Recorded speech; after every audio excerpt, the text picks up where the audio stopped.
I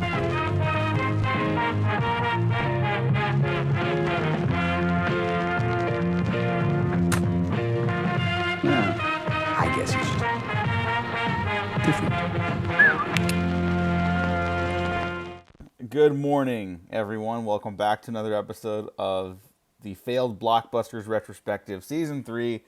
What would have been our season finale had we not decided to do 2 more episodes after this. But this is the last of the episodes that our audience voted for. Fantastic Mr. Fox. I'm your host, Diego Crespo. With me is my co-host, Matt Garingo. Yes, that is me. Hi. I think this was a very strong Diego choice. Diego wanted to do Fantastic Mr. Fox. I did, but then it won, so it's okay. Yeah. I don't know how to rig elections.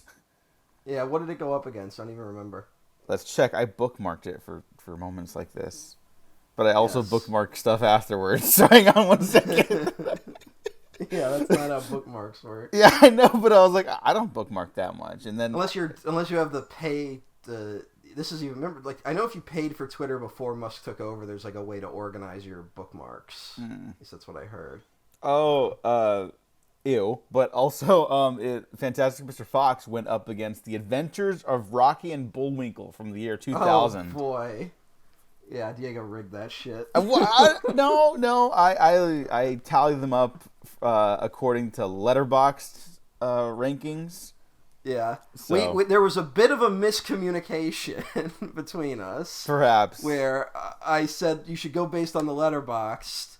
I don't know what word I must have used, but what I meant was we should go have movies that like have an equal number of views go up against each other, not similar scores or whatever. Yeah, that's the one right there. That's the. Wait, are you telling me The Adventures of Rocky and Bullwinkle has a similar score on Letterboxd? No. Too fantastic.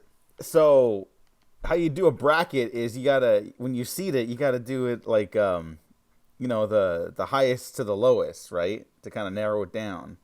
But we weren't doing a bracket. I know. But I operated it like that anyways, and I thought it would work out. And yeah, it didn't. Sometimes it did, because then you got Chronicles of Riddick. Yeah, you know what? Like, I was surprised by some of the choices. Yeah, no. This ended up going well. We'll see how well it goes today. This has been a good series. This was kind of the only one I was dreading a little bit. Well, you're welcome. Yes. Yeah. I guess we could just kind of jump into the episode. Do we want to save what, like, the deal is after this for later? Like for what we're doing next? Yeah. Yes, let's save it for the end of the episode, like we've been doing. Okay, I just, I don't know. Because I know you may not have that much to add today. Diego, I've been doing this podcast thinking you know what you're doing, and I've steadily started to realize you know about as much as I do. Oh, yeah, that's usually how it goes. Yeah. So. Yeah, no one knows what they're doing. Everyone is just making it up as they go along.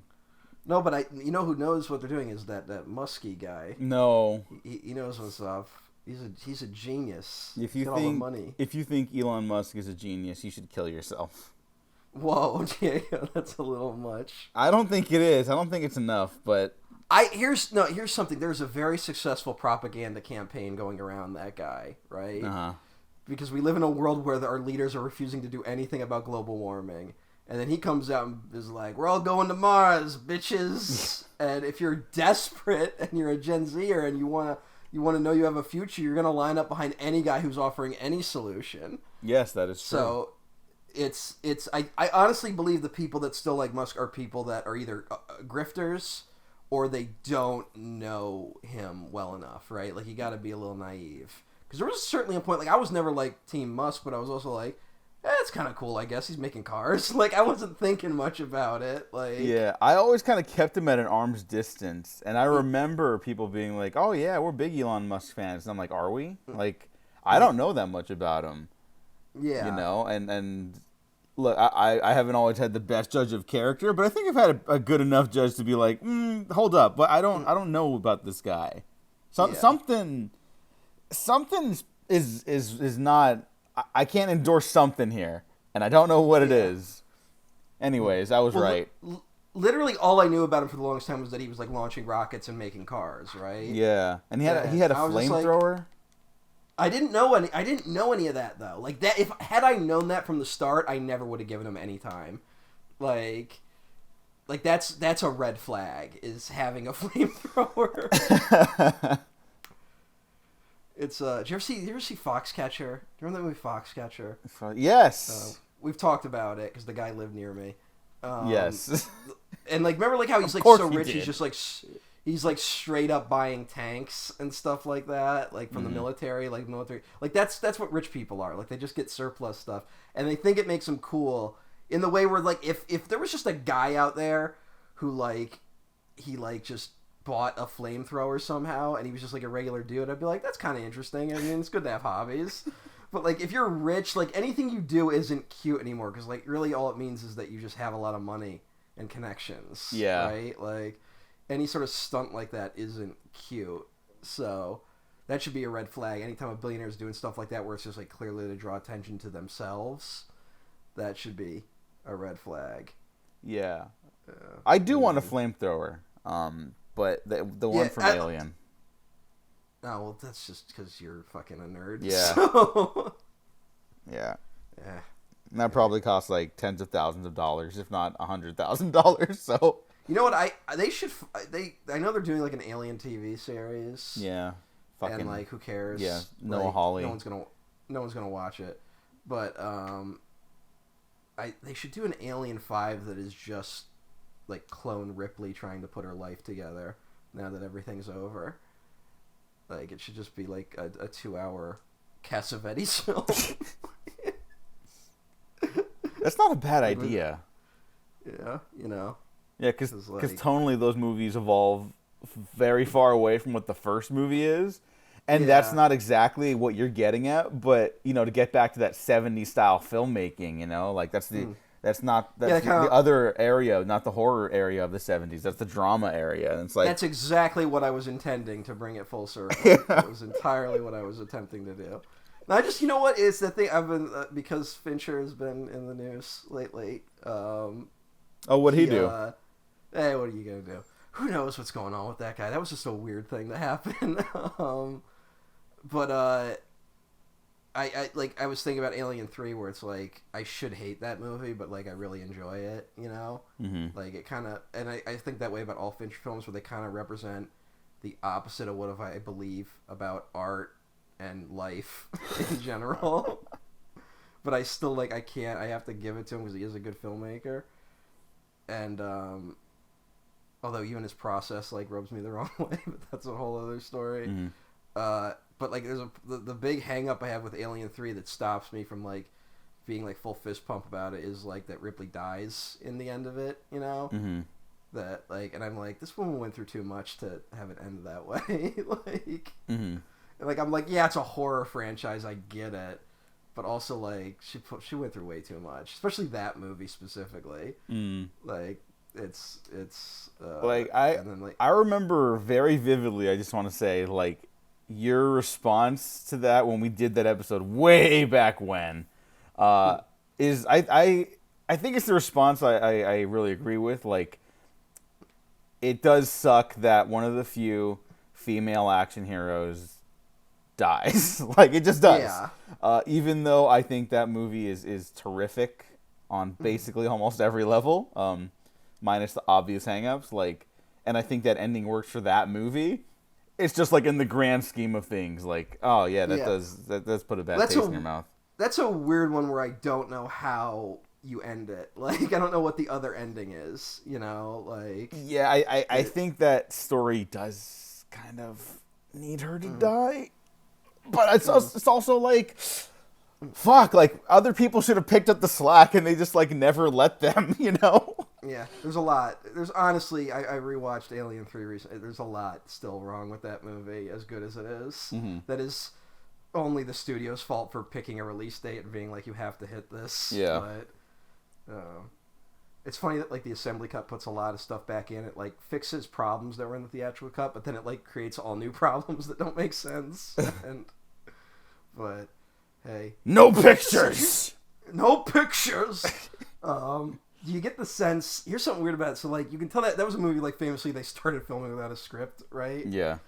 Uh, Well, they had scripts, and then they're like, Yeah, I don't yeah. know, here's like kind of one we can start with. yeah. Yeah, we spent way too much time thinking about the wood planet, so now we have to make up for the slack other places. But what was I going to say?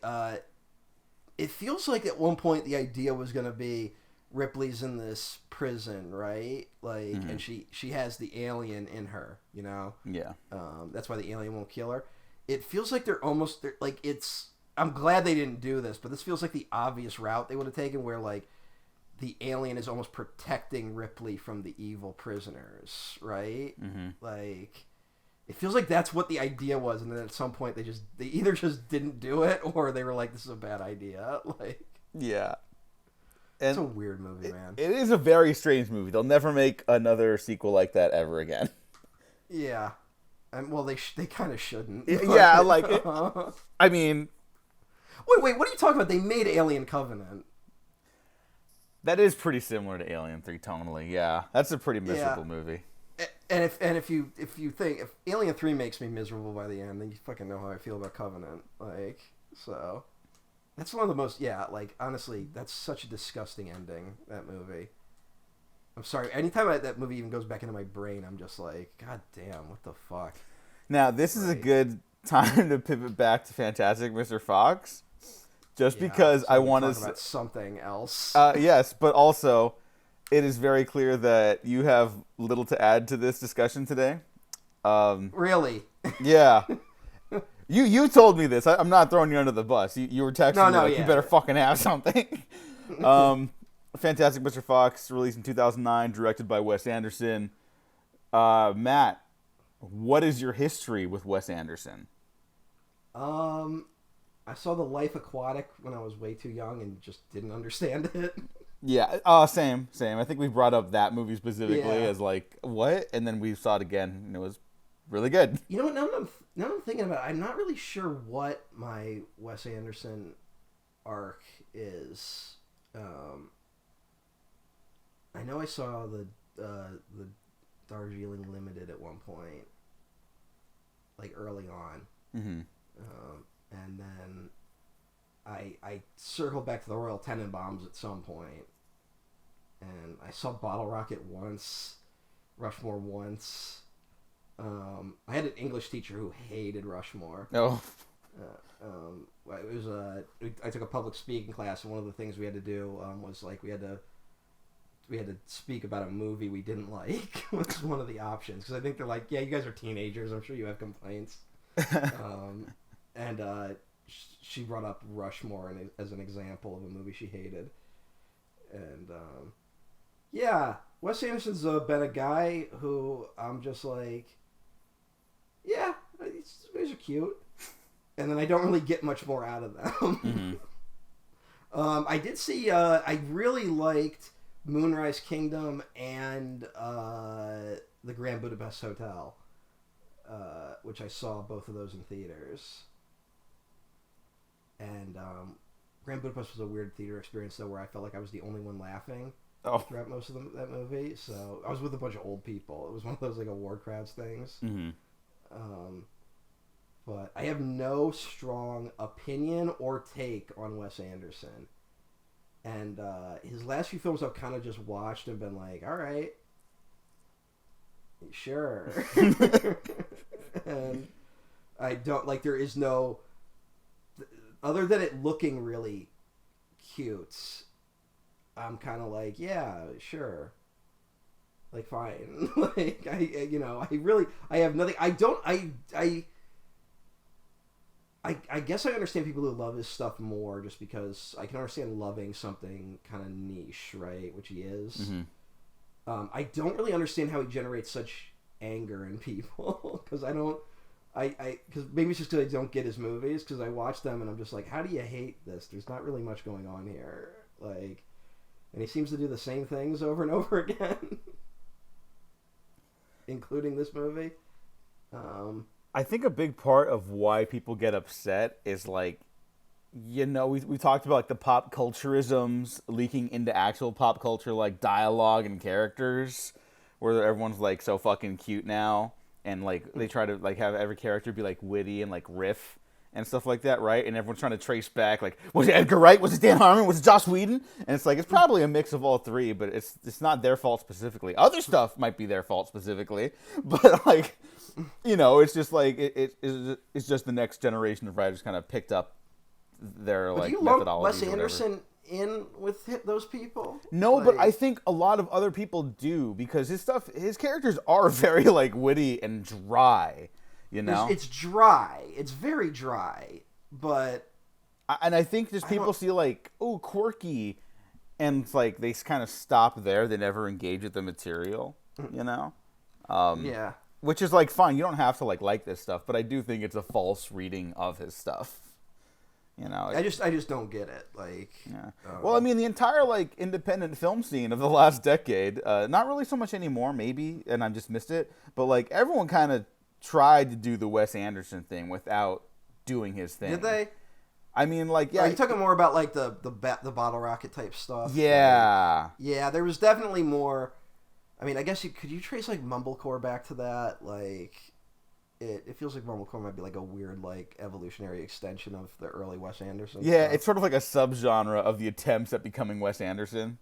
You know? It's like him and like early Jim Jarmusch. Like, Oh yeah. Like those you know are the what? two. I never thought of that, but Wes Anderson and Jim Jarmusch, like, there might be some crossover there. But I love Jarmusch, so I don't know what. Oh yeah, you loved The Dead Don't Die, right? Oh yeah, Dead Don't Die is fantastic. Yeah, that's Jim Jarmusch's Mars Attacks. Oh my god.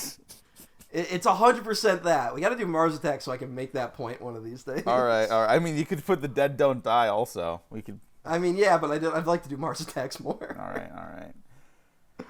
right. Yeah, good movie. Dead Don't Die. Look. That was one people came out of like ready to fucking kill each other over it, and I was like, I don't know what people are talking about. That was excellent. So, Tom Waits is like a homeless man, and he finds Moby Dick. It's definitely a feature film. Yes. Made by one of our great artists. Yeah.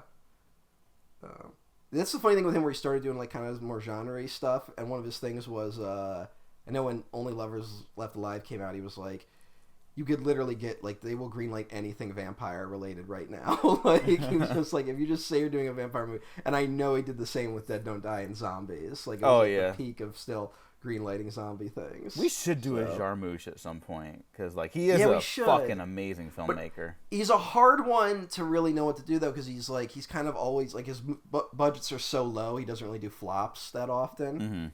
Mm-hmm. And then it's hard to say his movies are awards contenders. Although another guy that has worked with Bill Murray a few times, I think less so than Wes Anderson, obviously. But, yeah. I would say, just really quick, if I'm throwing something in the ring, Only Lovers Left Alive is kind of a failed award contender. Because that one got heat. Like, I remember that one was... really... That's kind of how I discovered Jarmusch. Yeah, oh really? Well, either that or Ghost Dog. I knew about Ghost Dog for a while. And then I watched it, and I'm like, oh, that's so fucking good. I can't remember. There's some fucking movie... this is gonna be. It might have been like Anaconda on VHS. Like a really shitty movie like that had a trailer for Ghost Dog: Way of the Samurai before it. Like, well, Ghost Dog: Way of the Samurai sounds like something that would be in the vein of Anaconda, and then you watch it and you're like, whoa. To think that movie was like advertised. I remember that one where it was like. Like the trailer was something like he's a warrior in his own way. Like it had like a shitty narration to it, and then you watch the fucking movie and you're like, "Oh, I would not have guessed that's what this was." Yeah, excellent movie, but still, yes. Like, but I vividly remember growing up with that. Yeah, so. Ghost Dog, shot by the legendary late Robbie Mueller, R.I.P. King, one of the greatest cinematographers ever. Worked with Jarmusch a couple times. Basically, we got to do an early Jarmusch at some point, so I can also talk about Robbie Mueller. Yeah, we can do that. I adore. We got to find the one. What one has like all that and Tom Waits in it? So we can also talk about the weird acting career of Tom Waits. Coffee and Cigarettes or Down by Law? I guess Coffee and Cigarettes. Have you not seen Down by Law? No, I've seen Down by Law. Okay. It's an excellent little movie. Yeah. But also like. it's one of those things where I feel like again with Wes Anderson, where everyone watches their early stuff, and then everyone in film school is like, I can do that. Yeah, and it's like, no, don't. No. These are rare ones, and these guys are the rare ones. Yeah, I mean, it's like the David Lynch thing. You try to make something experimental, and it's just like, wait, what have I done? It's not like he's coming at it not from the filmmaking side directly. He's coming at it from like the painting side and all that shit. I guess here's another question: Jarmusch, David Lynch, Wong Kar-wai, and Wes Anderson, are these like the guys people try to like emulate the most when they're starting out, like filmmaking wise? You think, like at least this new generation, obviously. I don't know. I'm not as tapped into like the like independent film scene as other people. Mm-hmm. Although I don't want to throw anyone under the bus, but I was reading an article about some independent film festival recently, and the people in charge of it sounded really obnoxious. They didn't come across very well in the interview, I felt. Oh. And well, I mean, it's like like you watch fucking Cassavetes, and you're like, I could do that because it looks so simple, right? Mm-hmm. Like, and you're like, no, you need to have some of the greatest actors of their generation in the movie as well. Well, you could probably make Shadows. Have you seen Shadows? I mean, yeah, but like I love Cassavetes. It's his first movie. It's very clearly his first movie. That's all. We all got to start somewhere, and then there's like a big gap between Shadows and his next movie. Yeah, so, but then the rest of his stuff is like all timer. So yeah, but I don't know. I'm not as tapped into independent filmmaking. It feels like it's like that, or like you try and make a horror movie. Like those are the two options. Yeah. Oh, really quick, Cassavetes. If you've seen Shiva Baby. I think that's Emma Seligman as the director. I think that's her trying to do like a Cassavetes thing. I've heard people said like this looks like a good start to a career. Like even people who don't like it, Yeah. Does that person have a new movie coming out? Yeah, Emma Seligman just released Bottoms. Oh, okay. Which people seem to really respond to, and that cast is amazing. So I really want to watch it. Although whoever I saw a trailer for it. And whoever's advertising it should be shot because I feel like the ad I saw would just make people hate the movie before they even seeing it. Yeah, and I thought it didn't look very good either, and I was like, oh, that's a bummer because I did like Shiva Baby, and I want to see this director grow, and I guess the film is like more like Heathers and more like it's not a grounded, realistic film. Like it's going for like. The broad strokes of an American sex comedy, not like a real, like, grounded thing. And maybe they just don't know how to sell it, which again brings us back to Wes Anderson. Yeah. Because I've heard very good things about Bottoms. And, like, Wes Anderson stuff, I feel like if he started nowadays, the studios would just be like, how the fuck do we sell this? They'd be pulling their hair out and shit. And it's just like, just sell the movie. It's not that hard. You're just idiots, Like... Well, I honestly don't. I don't know how marketing really works.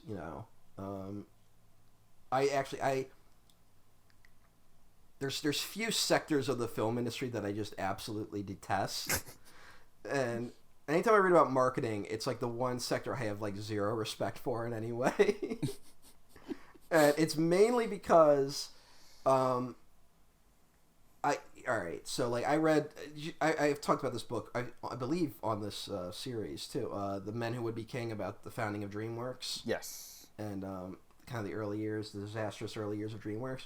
And they run into so many problems with marketing where they're like, we can't greenlight this movie because marketing doesn't know what to do with it. And I'm just like, how can marketing have that much power? It's their job to market the movie. Yeah. Like, I can't think of any other group in the film industry where they just go... Like, you go, hey, marketing, market this movie. And they can just go, we can't. Like, it's your job. Figure it out. Like, how do those people have that much power if their main job is basically being like, we can't do our job? Like, that infuriates me. I wonder if that's, like, the evolution of, like, tech bros and Wall Street guys getting into the film industry, too. Yeah, but, like... The marketing people have had that sort of power since, like, the 80s even, like... Yeah, that's true. they've kind of had like a long arc, but like the 70s and 80s are when the conglomerates start buying studios. You know, we talked about that with Heaven's Gate, with Transamerica buying United Artists for a period of time. I didn't mention in an episode that at one point early on, Transamerica was trying to change the name of United Artists to Transamerica Pictures because they thought it would be more synergetic or whatever the fucking term would be. Oh yeah, everything's got to be about synergy, corporate synergy, baby, the lifeblood of this country. Yeah, synergy might as well be just called making it look like I'm doing something, even though I'm not. Like it's looking like you're working without actually working. Yeah, my genius idea: I'm gonna buy a company, and then I'm gonna make people pay for stuff they didn't pay for before. Oh yeah. Oh yeah. So that's the new business model. It's flawless. Because what are they gonna do? Not use my platform that I just bought? Impossible. Do you think he's really gonna do that? I think he's gonna try. And I apparently the actual full quote, because I believe it was in a different language that was translated. It was just talking about having like tiered subscription services for people that do pay for Twitter. Like there is something like that. Like there already is something like that in place with Twitter. So I just assumed he was like talking about like expanding that. Like it's still pathetic, but oh, absolutely pathetic. Everything about that man is utterly pathetic and worthless.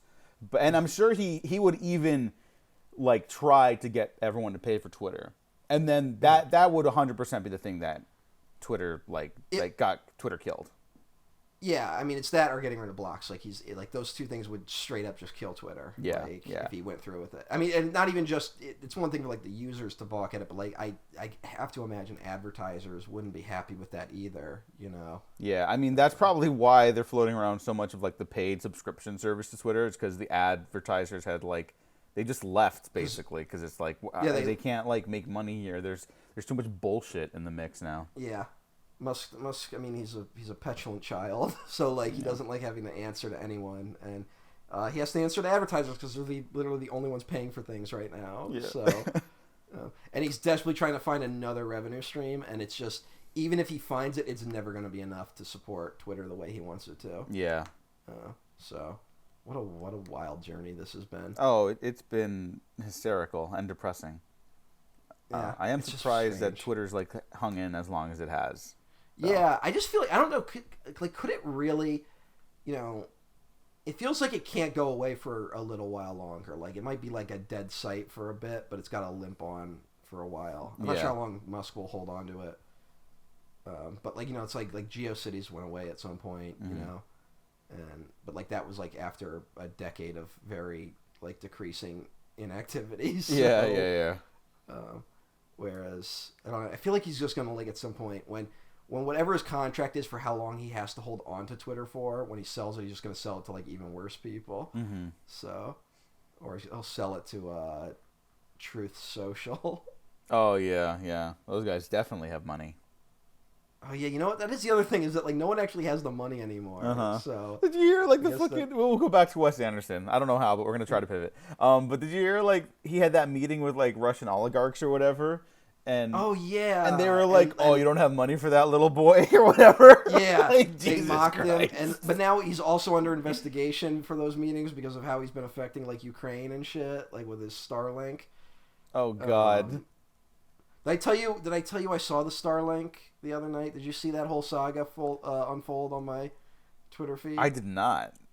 So the other night, my dad's out there. He's doing a bonfire because he likes to do that, and he calls me. He's like, "Hey, you gotta come outside. There's something crazy in the sky." And he says this shit all the time. Oh. So I run outside, but there was like a little more urgency in his voice. So I went out there and I see like a string of lights go through the sky. And I was like, the fuck was that? Like, for like about a good like 15 minutes, I thought I had a genuine UFO encounter. And I posted it, and then I was getting people responding, being like, I'm all the way up in Buffalo, and I saw it. Like, no one knows what it is. Yeah. And I was like, holy shit. And eventually someone chimed in and was like, it's just the Starlink. And I was like, that motherfucker. Like, it ruined my night. Like, just that this guy can do that.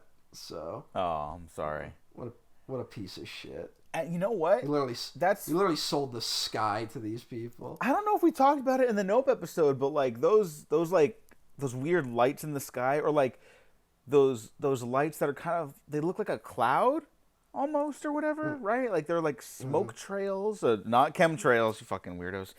Like smoke trails, but like that are really bright and shiny. Like that's happened like once a year here, and it's just SpaceX bullshit. Yeah. Like everyone gets excited, and then it's like, oh yeah. All UFO stuff is like either private enterprise or the fucking military doing some shit. Like that's always what it is. Mm-hmm. Like that's what most of our UFO sightings are. So, but hey, what a fun time to be alive. Yeah. You know what else is fun? You mentioned that you saw the Grand Budapest Hotel and people were just like not laughing along with it. I think that's one of the funniest movies of the last 2 decades. I know, that's a really funny movie. I don't know what was going on with that crowd. She was murdered, and you think I did it. Yeah, and they run away. It's so funny. That shot's fantastic. That is Wes Anderson's biggest success at the box office. Mm-hmm. $25 million budget. It was a surprise crossover hit. Like, although, did you get? I had so many relatives asking me, being like, "What do you hear about this Crater City?" And yeah. No, I didn't get that this time. I had so many relatives that like would never see that type of movie, and like, we should go see it. And I'm like, I don't know if that would be up your alley, but I had a lot of people asking me about Asteroid City for some reason.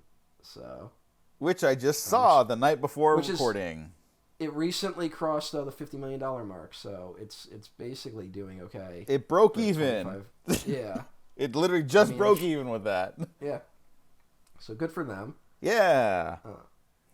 Dear alien who art in heaven, lean and skinny, about 6'7".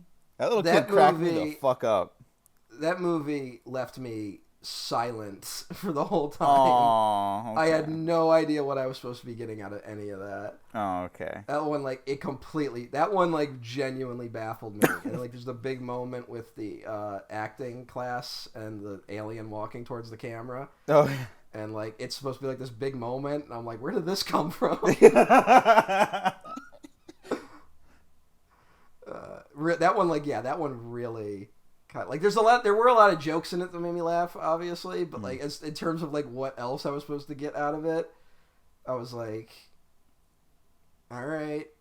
Well, here, I do want to talk about Fantastic Mr. Fox, but maybe this is just an excuse for me to talk about all of Wes Anderson, because I don't know if we'll do anymore.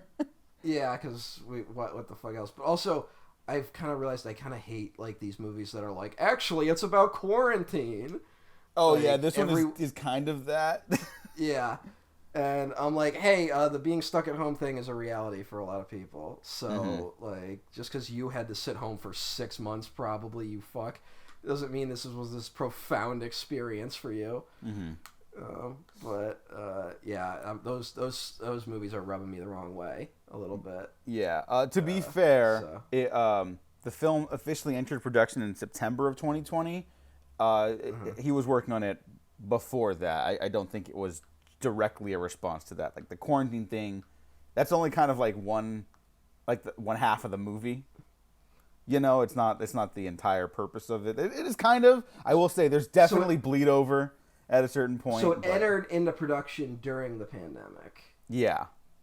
They're like, all right, we're doing it. And then it's like, you can't. That makes it all better. It entered, well, but he was going to work on it beforehand. He would have worked on it beforehand. It wasn't like a response to it, so. Yeah, yeah. That movie. And I felt similarly about French Dispatch, which it was like, all right. I really liked French Dispatch. I loved Asteroid City, though. Yeah. What's the deal with that movie then? I will talk about Grand Budapest Hotel really quick because I think that's I think he's doing the same thing there, like that Russian nesting doll of storytelling stuff, right? Well, yeah, I like that, but also like I was kind of like when they did Asteroid City, I was like, all right, buddy, we've done this. Like I kind of. Well, I think it's just like him taking that approach, like that. I think that's just his approach now. Like he's trying to like express certain ideas or emotions that he can only express through like movies, but then the movies are also kind of about how he can only do that through movies, like specifically Asteroid City, like through the storytelling, be it a telecast, a play, like what he's sharing is fictional, but the emotions are real. That's kind of just like the end result of the entire film for me, right? Like there's more stuff going on there besides that, but yes. The most important thing in life is to have dreams. Nope. Making art is kind of like dreams, and I make art, and therefore I do the most important thing on earth. No, I don't think he's saying that. Yeah. No. But like Grand Budapest Hotel is kind of like also a movie about like the collapse of the British Empire. No, and yes, of course, in the rise of fascism, like that. Grand Budapest Hotel is about so much fucking shit. I think Asteroid City is too. Like I'm not where you are, where you're just like I don't know what to get out of this. I do think it is like too much to get on a first viewing. Like I do want to watch it again, like as soon as possible. And as a movie that made me go, good God, there's an hour left of this thing. I don't think I'm gonna be rewatching it anytime soon. No! See, I watched it on Peacock. I did not get to watch it in theaters, so I paused it at a certain point to go to the bathroom, and I was like, "Oh my God, I'm 45 minutes in." I thought I was like 15 or 20 minutes in, so I had the exact opposite response as you did. Yeah. I don't know. Also, it's kind of it's maybe about the fear of nuclear holocaust. No, well, every filmmaker right now is making movies about the end of the world. I wonder why. Yeah. Well, like even movies are dreams. Artists are a bunch of ineffectual libs, so they don't know how to save the world other than making art about it. So a lot of their themes are like, man, it's weird things that seem like they're falling apart right now. We're still trying to find the guy who did this. We're all trying to find the guy who did this and give him a spanking. When it's like, instead of making these movies, you could make a movie that just lists the names and addresses of all the oil executives on the planet, and that would help a lot more. Well, that's going to be in Aquaman too. I mean, that would be interesting. That would be. James Wan just reads a list out from the camera, and he's like, "And here are their addresses." Yeah, but do with that what you will. But so, Asteroid City. The real problem with the end of the world, Diego, is having to talk to your kids about it. That's the real struggle there. It seems to be a recurring thing I'm noticing in some art. Being like, how do we explain to the future generation what we did? I know, it's like I don't know. Yeah. I don't know. Maybe try something to stop it. Yeah. That poster they had with it was like I think it was a World War I like propaganda poster for like America. Mm-hmm. And it's like a little kid asking their father, like, "Daddy, where did you fight in the Great War?" Like, you don't want to be the father that said they didn't fight. Like, so do that, but for fucking global warming. I know. Daddy, what did you do to stop global warming? But, hey. Well, son, there's a reason I'm in a state penitentiary. No. There you go. What? Just calm down. Okay. We're very off the rails right now. You know who worked in Asteroid City? Who also worked in Fantastic Mr. Fox? Basically half the cast, but also co-director Mark Gustafson, who directed the little alien sequence, because there's an alien in Asteroid City, and he's my favorite guy ever of all time. He just... there was an alien. I love the alien. There sure was an alien in fucking Asteroid City. Yeah, not one in Fantastic Mr. Fox. Yeah, and Mark Gustafson's co-director. He also co-directed Guillermo del Toro's Pinocchio. But is he credited on this one? No, he's kind of like additional directing credits. I don't know what the deal is there, but originally Tom Selleck was going to co-direct this. Yeah, Selleck was going to do it, and he left to do Coraline. I know that happened. Yeah, which, I mean, hey, that's fine. That's a great movie. And Selleck and Wes Anderson in the same room together might have been a bad idea. You think so? Selleck comes across interesting in interviews. as a bit of an intense guy. Mm. So I don't know what it would be like. He like I read some quote of his where it was like, "Yep, Wes is still angry at me for backing out of Fantastic Mr. Fox." Oh. And I'm like, I don't know if that's true. Like, it just seems like he thinks everyone is like angry all the time because he is. Oh. So Oh. that comes across as an angry dude. Like, What's that Justified quote? It's like you run into an asshole in the morning, they're the asshole, but if you run into assholes all day, you're the asshole. Yeah, It's a pretty good quote. you know. Yeah, he's. I'm not sure if Selleck's an asshole. He's just a bit of an intense character. Oh, yeah. I'm sure he's a fine gentleman. Yeah. It's interesting. He doesn't credit on this, but he is credited as co-director on Guillermo del Toro's Pinocchio, even though that movie is called Guillermo del Toro's Pinocchio. Yeah. I want to believe that it's Del Toro kind of going to bat for another artist, but Yeah, I really don't know. Yeah, I don't know if that's a like Netflix thing, being like we have to market this movie as Guillermo del Toro's Pinocchio to separate it from the 17 other Pinocchio movies that were coming out that year. Especially the Disney Pinocchio, which came out that year, and everyone was like, "Please kill it." Yeah. As of the time of this recording yesterday, they just announced Guillermo del Toro's Pinocchio will be going into the Criterion Collection. Yay! And people responded very chilly and calmly about it. Yeah, his haters on the internet are very funny because it's like no one hates him as a person; they just hate his movies. Yeah. And then everyone's like listens to him talk and like, "Oh yeah, he seems like a nice guy." So I'm like, "What are you angry about?" It's like. I think it's the Netflix thing. Also, there's like the whole like where's the other side of the wind thing that's going on. Oh yeah, which I'm definitely of that camp, of that one specific camp.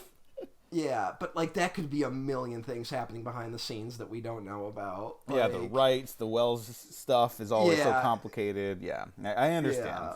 I still don't Like give that- a shit. I still just want it. No, I do want it, but it's also like I can't keep going like, where is it? I'm like, look how long it took the movie to actually get made. Like, I can't, as much as I do want it, and they really should do it, but it's still, it's an odd one. But who knows what deals were made behind the scenes. It's like it was owned by like the Shah of Iran or whatever for a little bit. Like, it is absurd, the history of that. That movie goes through an insane road to get released. We should do that one of these days, but we should wait until Criterion does put it out. Yeah.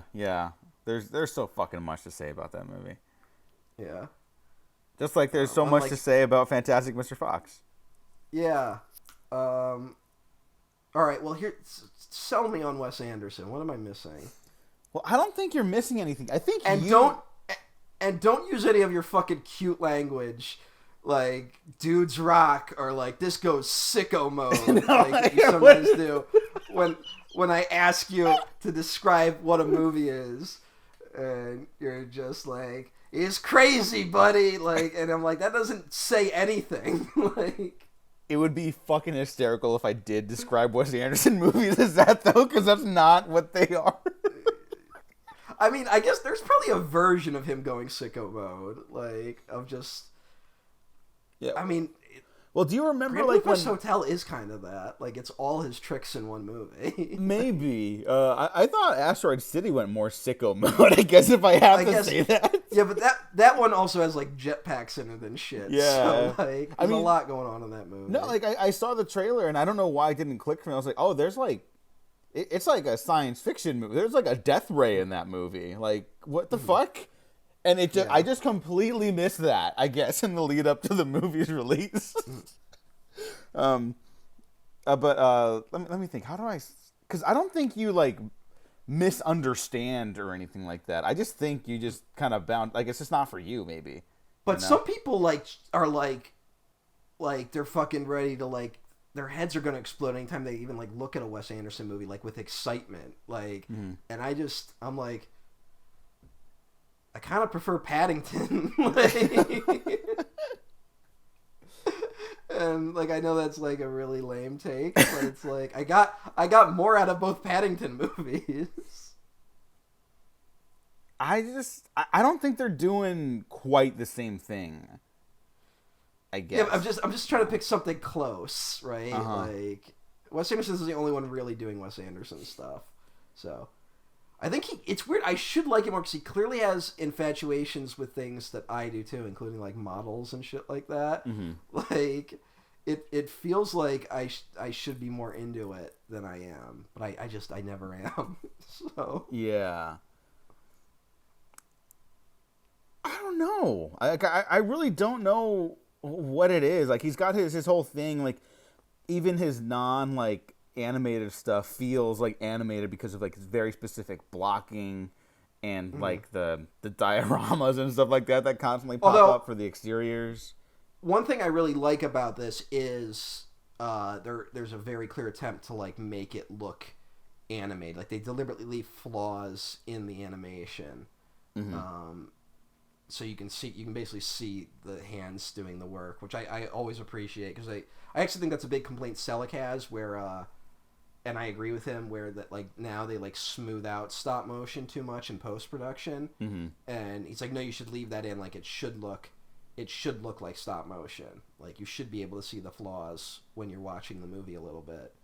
Because I think that's his big complaint about, like, I know Corpse Bride, he had a big problem with that, where that movie is so smooth. He's like, well, why even do it stop motion if it's going to look this good? Oh. You know, like, it might as well be a 3D animated movie at that point. And Selleck, I think, he understands that's, we're not here to talk about him, but I think Wes Anderson has a similar thing where he likes the artifice, you know? And I think maybe it's just that, like, I saw Moonrise Kingdom and Grand Budapest Hotel at like the right times. So those are like back to back, right? Like, those come out like very close to each other. And then like that was kind of like, okay, Wes Anderson. And then the more I watch his stuff, I'm like, oh, he kind of just does the same thing. And so it's never been as exciting as those first two times for me. It is a little repetitive for me anyway. See, I don't feel that repetition whatsoever. I will say, I'm pretty sure Darjeeling Limited was my first Wes Anderson. And I kind of bounced off that one a little bit now. But the run of Fantastic Mr. Fox, Moonrise Kingdom, and Grand Budapest Hotel, I think, are just going to be my three favorite ones. Because, again, I was also like the right age, the right time to kind of start getting into this stuff. They all kind of have a moment where I choke up a little bit, and I just hear like the little piano theme from Grand Budapest Hotel, and I just start like my eyes swell up and shit. Like, it's such a beautiful movie to me. Although I gotta say, like, as beautiful as both those as Moonrise Kingdom and Grand Budapest are, because of his obsession with artifice, it's hard for me to get as invested with it. You know, I think that it keeps me at arm's length, and it feels deliberate almost. You know, where, you know, you're watching this stuff and there's kind of a like, none of it. I no joke, it does honestly feel like those old school Disneyland rides, like the Carousel of Progress and shit like that. You know, I really felt that with Asteroid City, and like it feels like when you walk in a room and it's like, new space age polymers will allow us to explore the like, and you're like, oh, okay. But I don't know. I'm still like, it's again like I don't have anything against him. Like, there's no part of me that's like, fuck this guy. But I just watch the movies and I'm kind of like, all right, and then I don't think about him. I mean, that is a common criticism, that like his shtick, I guess. I don't believe it's a shtick, but people call it that. It keeps people at arm's distance. The people don't feel like they can connect to it as much. Although, but I think that's also a similar thing I'm feeling with Fincher, as I've talked about on this show, where Fincher, it does kind of feel like at a certain point he's just doing the same things over and over again, you know? And he does it really well, and it's really, you know, it's not uninteresting, but the more you watch it, you're like, okay, I think I get it, buddy, right? Like, and then he makes something like Zodiac, which is probably like, you know, the convergence of everything he's been going for in one movie, I would argue. And then you're like, okay, you did it, now what? And then like everything else is just kind of like more of the same. And I don't know. I wonder if Wes Anderson is that way for me a little bit. Because they're both guys where like I respect those movies, but I'm not like the older I get, the less I'm into them. Well, I think the difference is David Fincher generally doesn't like people, and I think Wes Anderson's at least interested. I don't know if he likes people. I want to believe he does, considering the art he's made, but at the very least, his art I think is speaking towards like exploring both the beauty and the flaws of his characters. Wes Anderson feels like a guy where you could tell me he was like a theater kid or a jock, and I would believe both. My favorite revelation in life is discovering that he wasn't French, though. Like, he's from Texas. Did people think that? I thought he was French until like 3 years ago. I don't know. I always felt his movies had a very distinct American vibe to them. Like I watched them and I was like, this could only be made by an American. Really, like it feels like someone who's obsessed with like fucking catalogs, like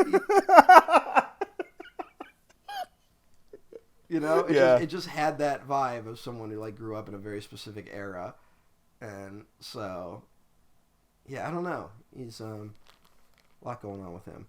Although isn't like basically every one of his movies in the Criterion Collection? Like I think he had some deal where like he gets, because as Criterion, like you basically have to donate to like they kind of just get submissions, and he's made sure like every one of his movies has gone into the collection. Oh, okay. I didn't really realize that, but I think you might be right. Mm-hmm. Huh.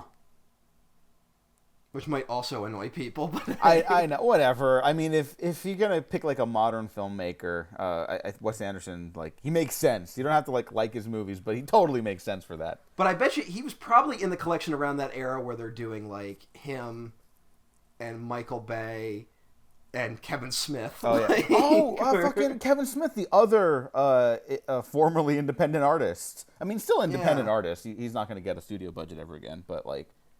Yeah, those guys came up around the same time, too. I can't believe I totally forgot that. People try to totally emulate Kevin Smith back in the day. Yeah, Kevin Smith's definitely one of those, and that's one where it's just like, I'm not even like against Kevin Smith, but I'm just like, don't do that, ever. Yeah, ever do that. Yeah, I talked about it before. I like Kevin Smith, the individual person. He seems chill and cool. I don't really respond to his stuff that he makes. Well, there's something I do kind of like about his movies where they all kind of have a vibe of... like, he just wants to hang out with his friends. Like, and I'm like, there's something admirable about that. Like, even if I don't respond to the movie as much the older I get. Mm-hmm. But, yeah, it's weird to think he comes from, like, a similar era as Wes Anderson. And people at a time were like, Kevin Smith could be, like, the next great voice in cinema. Which is just, like, something no one believes anymore. No. No offense to the guy, but... Yeah. But, I mean, Kevin Smith had his own run where it's like... he's got Clerks, he's got Mallrats, which is kind of like a mistake. Like of him trying to like do a studio movie. He goes back to the Independents with Chasing Amy, and then he does like Dogma after that. And that does feel like a bit of a ramp up, right? Mm-hmm. Like oh, this is some guy starting out. He could be doing stuff, and then at some point he like downshifted, Yeah. Although there's the extended cut, I've never seen it. The extended cut of Jersey Girl that like people say actually that movie's pretty great. That people kind of defend his extended cut of Jersey Girl, which is the movie that famously like got savaged by test screening so badly, and then like got destroyed by critics anyway when they released an edited cut of it. Mm. Like, do you know the story with that one? Because that was made like at the height of Bennifer Round One. Oh, I only know that. I don't know the specifics of like the behind the scenes that got it to where it is now. Kind of a spoiler, but not really for Jersey Girl. No one cares. She's the mom in it, and she dies in the movie. Like, and it turns into like Ben Affleck's now stuck raising this daughter, right? Mm-hmm. Like that's the plot of the movie. It was supposed to be a twist that she was going to die in the movie. Like it was supposed to be a surprise. By the time between shooting and filming, the country had turned so hard on Bennifer that they started using her death in the advertising. Jesus Christ. Yeah. Sometimes I look around at the world and I think, have things really improved that much? I don't think a movie studio would ever do something like that today. I could be wrong, but that is just like horribly misogynistic. Yeah. That is really gross. Well, no, we would 100. We all. I mean, who is breaking up right now? The fucking Jonas and the girl from Game of Thrones. Oh yeah. And people are like, everyone's chiming in with an opinion, right? Uh-huh. Like, and that's why, like, I was, like, I kind of want to just kick people in the face over that Britney Spears documentary, because like watching that, I made the joke. My review of that movie was like, well, it's good watching this knowing we will never make this mistake ever again. And it's like, no, we just do it. Like, we keep doing it. Like, everyone feels the need to be like, well, they shouldn't behave this way. Like, and it's like, who gives a fuck? Like, Yeah. You shouldn't have these people in your brain that often. Like, but like, I don't know. There's the people who love to like hate watch these celebrity couples as they fall apart. And I just almost like, this is none of our fucking business. And like, well, they want to be famous, so like, this is what, this is fair game. And I'm like, not really. Like, Yeah. it's a little weird. Yeah. Also, But you don't have something else going on. Like, it's I hard guess to keep up with stuff I'm interested in as it is. Like, what am I gonna do with shit that I don't care about? I heard something that like it was something I kind of always knew was true, but to have it confirmed made me laugh really hard. I was listening to some streamer, and they were having a conversation about like sometimes getting like harassment or like hate messages sent to them, and one person like, I know, like, I used to get really upset about it, but then I noticed something about the messages, and that it was that there's a massive uptick once the summer starts, and it goes away once summer ends. And it's like, oh yeah, these are all teenagers doing this. Like, it's like, yeah, there's the weird sicko adult, of course, that is way too involved. But like the people that are following the marching orders of those sickos are like 13-year-olds with nothing better to do with their lives. Yeah. So like, and like I kind of always knew that, but like to have it confirmed like that made me laugh really hard. Well, children are the future, and that means you can also fuck them up. So don't do that. Don't. Jesus Christ. People, get it together. I mean, like, it's the kids, like, they got to try it out a little bit. It's just now, because we live in this interconnected age, now you can't just like be kind of obnoxious in high school. Like, now you're obnoxious on a website that's going to last forever, maybe. Like, your obnoxious behavior is going to stand forever now, and that's where it becomes a problem. I heard that argument where like people should have the right to like erase their like history like entirely online, like that we should like be granted a sort of privacy protection like that if we choose to erase everything that's been that we've posted online, it should all be able to go away, like on an individual level. But of course there are problems with that, but it's an interesting topic. Anyway, the fucking Fox movie, Fantastic Mr. Fox, starring George Clooney, Meryl Streep, Jason Schwartzman, Bill Murray. Bill Murray's fourth build, but he's like not in it that much.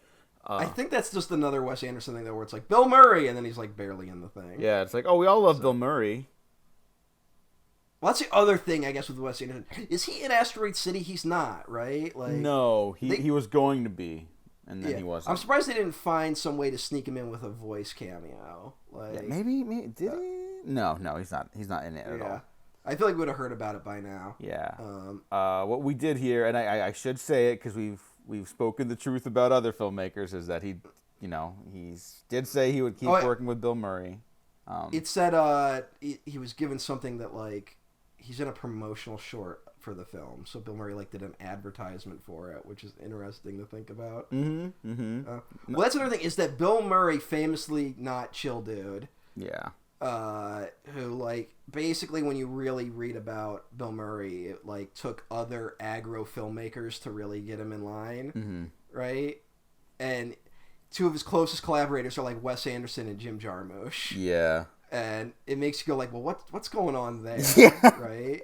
Like, it really, like, I don't totally know what's, because meanwhile Bill Murray like famously like burns bridges with like half the people he worked with, if not more, frankly.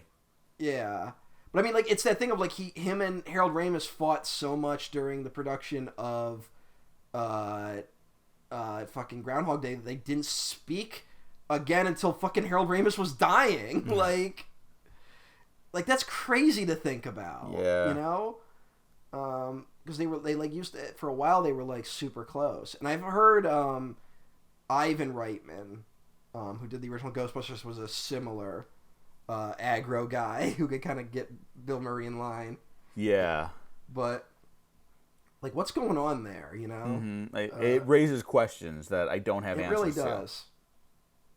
And I mean, there's that period where he like wants to be taken more seriously. You know, it felt like that's kind of the word early. Like him and Belushi were kind of more like they wanted to be serious actors, and they just kind of fell into comedy. You know. Mm-hmm. I'm trying to think, like, yeah, he's got such an odd, like, you know, there's the infamous Charlie's Angels stories. Yeah. And, yeah, what he does doesn't make a whole lot of sense. Oh, I forgot he was in Ant-Man and the Wasp. Oh, was he? Yeah. I probably heard about that and just forgot about that movie's existence because I didn't see guy, it. So that made it easier. Well, that was weird where, like, the first trailer showed him very prominently. He didn't say anything, but they do, like, it's Bill Murray! Like, kind of, like, close-up of him. Like, takes off some sunglasses. And then, like, in between that trailer and the second trailer, there was that he got fired off of some movie, I guess. Like, because he was being fucking insane like he normally is. And, it was, people were like, wait a minute, maybe we should think about Bill Murray a little more. And then he disappeared from all subsequent advertising. Yeah. Well, more. I think other stories resurfaced that had been out there already, but like. Yeah. Well, there's tons of shit about Bill Murray, but that one kind of was like, it brought it back into the spotlight, you know. Mm-hmm. Yeah. Who knows what's going on with that fucking lunatic? Yeah. But there was a weird moment where like it was. Like, do you remember, like, A Very Merry Christmas? The, like, Sofia Coppola directed thing? Yeah. That was, like, on another person who works with him, like, multiple times. Yep. I mean, like, Lost in Translation, people still call it her best movie. They're wrong. I do like that movie a lot, but I don't think it's her best. I think she's Well, I think we finally admitted that Marie Antoinette is actually a good movie. No, I think we've actually admitted it's a great movie. But that's what I'm saying. It's like that one's easily her best, and it took. But like when that movie came out, it was like savaged. It got like booed at Cannes. Like yeah, but if you get booed at Cannes, that's kind of like the dream for me. But that was one where like people really hated that. I remember that was the story, and I remember watching it, and I might have watched it for other reasons, being a teenager. But but I remember watching it and be like, I don't know, I kind of like that was kind of good. Like I don't know what people are talking about. It is insane that like Rip Torn is in it. Like, oh yeah. Oh fucking yeah. The casting for that movie is a little insane. Hey, did Rip Torn ever work with Wes Anderson? That feels like it should have happened, but I think Rip Torn got drunk and tried to break into that bank before he got a chance to work with Wes Anderson. That's a real thing, by the way, for people that didn't know about that. It's a real thing. He got so drunk, he broke into a bank. Was his house. He thought a bank was his house. But that kind of like, unfortunately, that kind of like stalled his career. Like he didn't do much after that. That's too bad. Because he's not in. I think Men in Black 3 was made while he was still alive, and he's not in that. So yeah, well, he only died a couple years ago. Yeah. Well, remember there was the famous Twitter account that was like, Rip Torn has outlived, and it was anytime a celebrity died. Oh yeah. It would just post Rip Torn has outlived, blah blah blah, like. And then we did lose Rip Torn in 2019. Yeah. So. We could have had another decade of Rip Torn performances. We just a guy tries to break into a bank one time and Hollywood blacklists him. He didn't even try to rob it. That's the thing that fucking hangs like I'm hung up on. He just likes to party. What's wrong with that? Yeah. Like, we've all been there. But that is interesting considering like that like ruined him and then meanwhile fucking Bill Murray is like still working even though like there's stories of him like throwing assistant ADs into like a lake and shit like it's strange guy. Sofia Coppola actually gave a response when asked about the age gap between Bill Murray and Scarlett Johansson in Lost in Translation. Because some people see that movie as a platonic relationship. Other people see it as a purely romantic relationship. I think the movie kind of straddles a line. You can explore it however you'd like. And her response to that question was, "I don't really want to talk about it." And you know what? Considering some truly out of pocket shit that other filmmakers have said, I'll take it. I am Diego. I am so sick of the age gap discourse. I am. We need to stop doing that one. Like, no more of that. Like, people are like, now it's like 25-year-olds can't date people in their 30s, according to some people. Like, and I'm just like, what's wrong with all of you? I'm sorry. That one's driving me, like, now people are getting weird about it, right? Mm-hmm. It's just, yeah. What's going? Everyone's losing their minds. Everyone has lost their minds. Everyone has lost their fucking minds, and it's like whatever. People, let's just fucking. Why do you care? Whatever. There's certain things where it's like, yeah, I'm not doing it, so like that's none of our business, right? Mm-hmm. But are they two consenting adults? Yeah, basically, right. as long as they're consenting, and it's like, and then if it comes out like, it's like. It's not like there needs to be an age gap for, like, abuse to happen, Like, that's not the problem. Like, abuse is the problem, not the fucking age. Mm-hmm. But, like, it's guys consenting adults. That's whatever, man. Although, that being said, like, between 18 and 21, that's a little weird. Yeah. Just because I cannot imagine even holding a conversation with someone younger than 21 at this point. Yeah, yeah. Like I'm. We are both older than that. Yes. By not a significant margin, but older. Yeah, I wouldn't feel comfortable dating anybody under like 25 I don't know. I'm not even saying that. I'm just saying like what will we talk about? No, yeah. I mean that's exactly the thing. Like. There was someone I started dating. She was 3 years older than me, and at first it was like, all right, what do we talk about? This was a while back, not a significant it's weird. time, but when it was just younger. Yeah, that's what's weird. When you're younger, those like age gaps are like, if someone's like a year older than you, you might as well be from different planets. Like that's what it's like. That's what it's like in high school, like. If there's a year difference, that's like a big deal. And then like the older you get, it becomes less of a big deal, Mm-hmm. Where it's like, oh, if we're like within 5 years, we basically understand each other. Yeah. But then it's more just to me. I'm just like, once I hit like 21, you kind of go like, oh, teenagers are like literal children. Like they're not like because when you're a teenager, you fancy yourself kind of a young adult, Mm-hmm. And then, like, once you're, like, an actual adult, you're like, no, wait a minute. Like, I was a child. What the fuck? Speaking of teenagers who have chips on their shoulders, I really love Jason Schwartzman in this movie as Ash. Like, Yeah. I mean, Jason Schwartzman's kind of another, like, Wes Anderson guy, Like, he's there, Yes. like, kind of almost at the start with Rushmore. Well, he's a Coppola, right? Yes, he is a Coppola. Yeah. Yeah, he's part of the... They're all fucking Coppolas. I know, half of Hollywood's Coppolas. But his relationship with the cousin, I don't know who plays Christopherson. Eric Chase Anderson. Yeah, well, that's the thing. A lot of like half the voices are people you'd recognize, and the other half are like people that just like are like Wes Anderson's buddies. Like, Yeah. But that dynamic's really fun because Ash clearly, he's got a chip on his shoulder because his dad is like such a success. Everyone loves his dad. He was the best at everything, and Ash isn't good at like anything. And I like rewatching it for the 2000s time.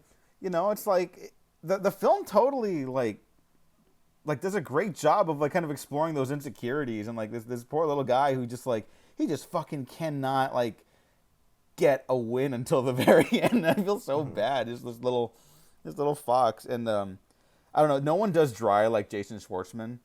So like even like when they're in the lab at the school lab with his cousin and his lab partner starts getting a crush on his cousin Christopherson, he's like, "You're supposed to be my lab partner," and she's like, "I am." He's like, "No, you're not. You're disloyal." And it's like, I don't know. He just fucking cracks me up every time, and just the little miniature guys are so cute and stuff like that. Like I'm not a collector. But if someone was like, hey, I got this diorama of every Fantastic Mr. Fox character, I wouldn't immediately say no. I eventually would because I don't even know where I'd put that in my house. But, if I had to collect anything, Fantastic Mr. Fox characters are like, the things I would want to. Is there something you want to tell us, Diego? No. I was like winding down because I was like, no, Matt's gonna bring up the furry thing. I was letting you dig that hole. No. Different, literally different strokes here. All right. So, why Fantastic Mr. Fox?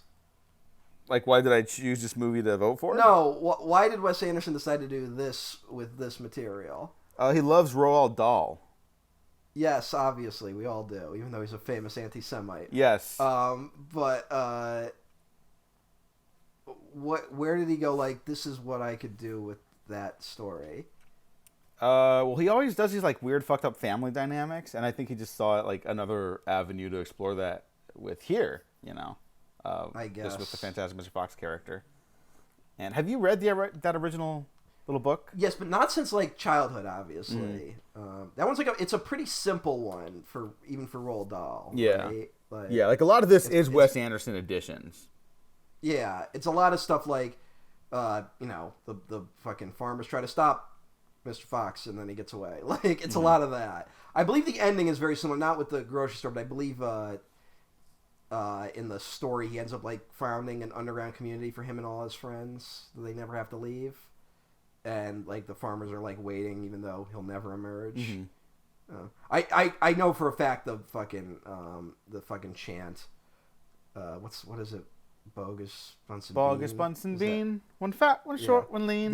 That one is 100% a Roald Dahl thing. It has to be. Oh yeah. Oh my God. Yes. Yeah. Although, did you see this happen, like, earlier this year when like Penguin Books announced they were gonna, like, re-edit a bunch of Roald Dahl stories? I did see that. That was, like, a weird controversy that didn't make sense to anyone. Like, obviously the reactionaries got angry about it, but even someone like me, I'm like, why are you? What is this about? Mm-hmm. Like, that was a weird one, and it was like, and the choices were like, it like almost seemed designed to piss people off, right? 'Cause it wasn't just like removing a few words that are dated. It was stuff like, you know, oh, you can't make fun of the one farmer for being fat anymore, right? Mm-hmm. Which, like, yeah, I like, whatever. But then, like, also it's like, and they changed the son to a daughter in the new edition. And you're just like, well, what is that? Like, that was a weird moment that happened, like, earlier this year. And I think that, like, it only happened to, like, British editions, because I think the American publishers decided not to go through with them because of the backlash. But that was a strange. I think they're trying to make Roald Dahl stuff like it's got to be like a marketing thing, where they want to still be able to sell his books to schools. And there's a lot of stuff in those books that have just not aged well because of the era he wrote them in. Yeah, right? I mean, like, did you read Tom Sawyer in middle school, or Huckleberry Finn? You know what? We didn't actually do Mark Twain. Oh, okay. Oh, that's the one you guys didn't fucking read. Yeah. Like, I don't know. Like, maybe it was like maybe the honors English class did it, but I wasn't in that. So. But I don't remember. But, like, you know, I know people who did read it, so like. But that seems to be a controversy that pops up every few years, where it's like there's language in Huckleberry Finn, but that's also kind of the point of the book. So I don't know. Like, that's what I always think those are like faux controversies, right? Mm-hmm. Well, I mean, it's a word that you and I can never say. Yeah, no, obviously. I'm not saying, like, that's actually fine and cool. No. You're not saying that, but I think it's because you brought it up, and it is important for this discussion as well with the Roald Dahl stuff. Like, it is kind of, I mean, Roald Dahl was just like an anti-Semite, like, that's different. Yeah. But with something like Tom Sawyer and Huckleberry Finn, like, yeah, like, the characters are in the wrong, but they're still, like, doing it. You know what I mean? And, like, of the time, like, they were, you know, generally more progressive in their own way, right? But it's still not perfect.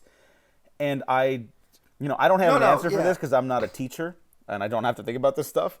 But I do think, like, okay, maybe it's a teacher's job to properly explain why it was seen as okay before and why it's not now. Because some things have gotten better, or whatever, you know, just... The Mark Twain one, the Huckleberry Finn one just seems to pop up every few years where people go like, a class is not going to teach Huckleberry. Like, that's basically the story, right? Oh, yeah. Meanwhile, like, the conservatives are, like, trying to ban every book that even mentions a gay character. But, like, or like, getting finger banged at Beetlejuice. What was that? Or getting finger banged at Beetlejuice. Yeah, I don't. You know what?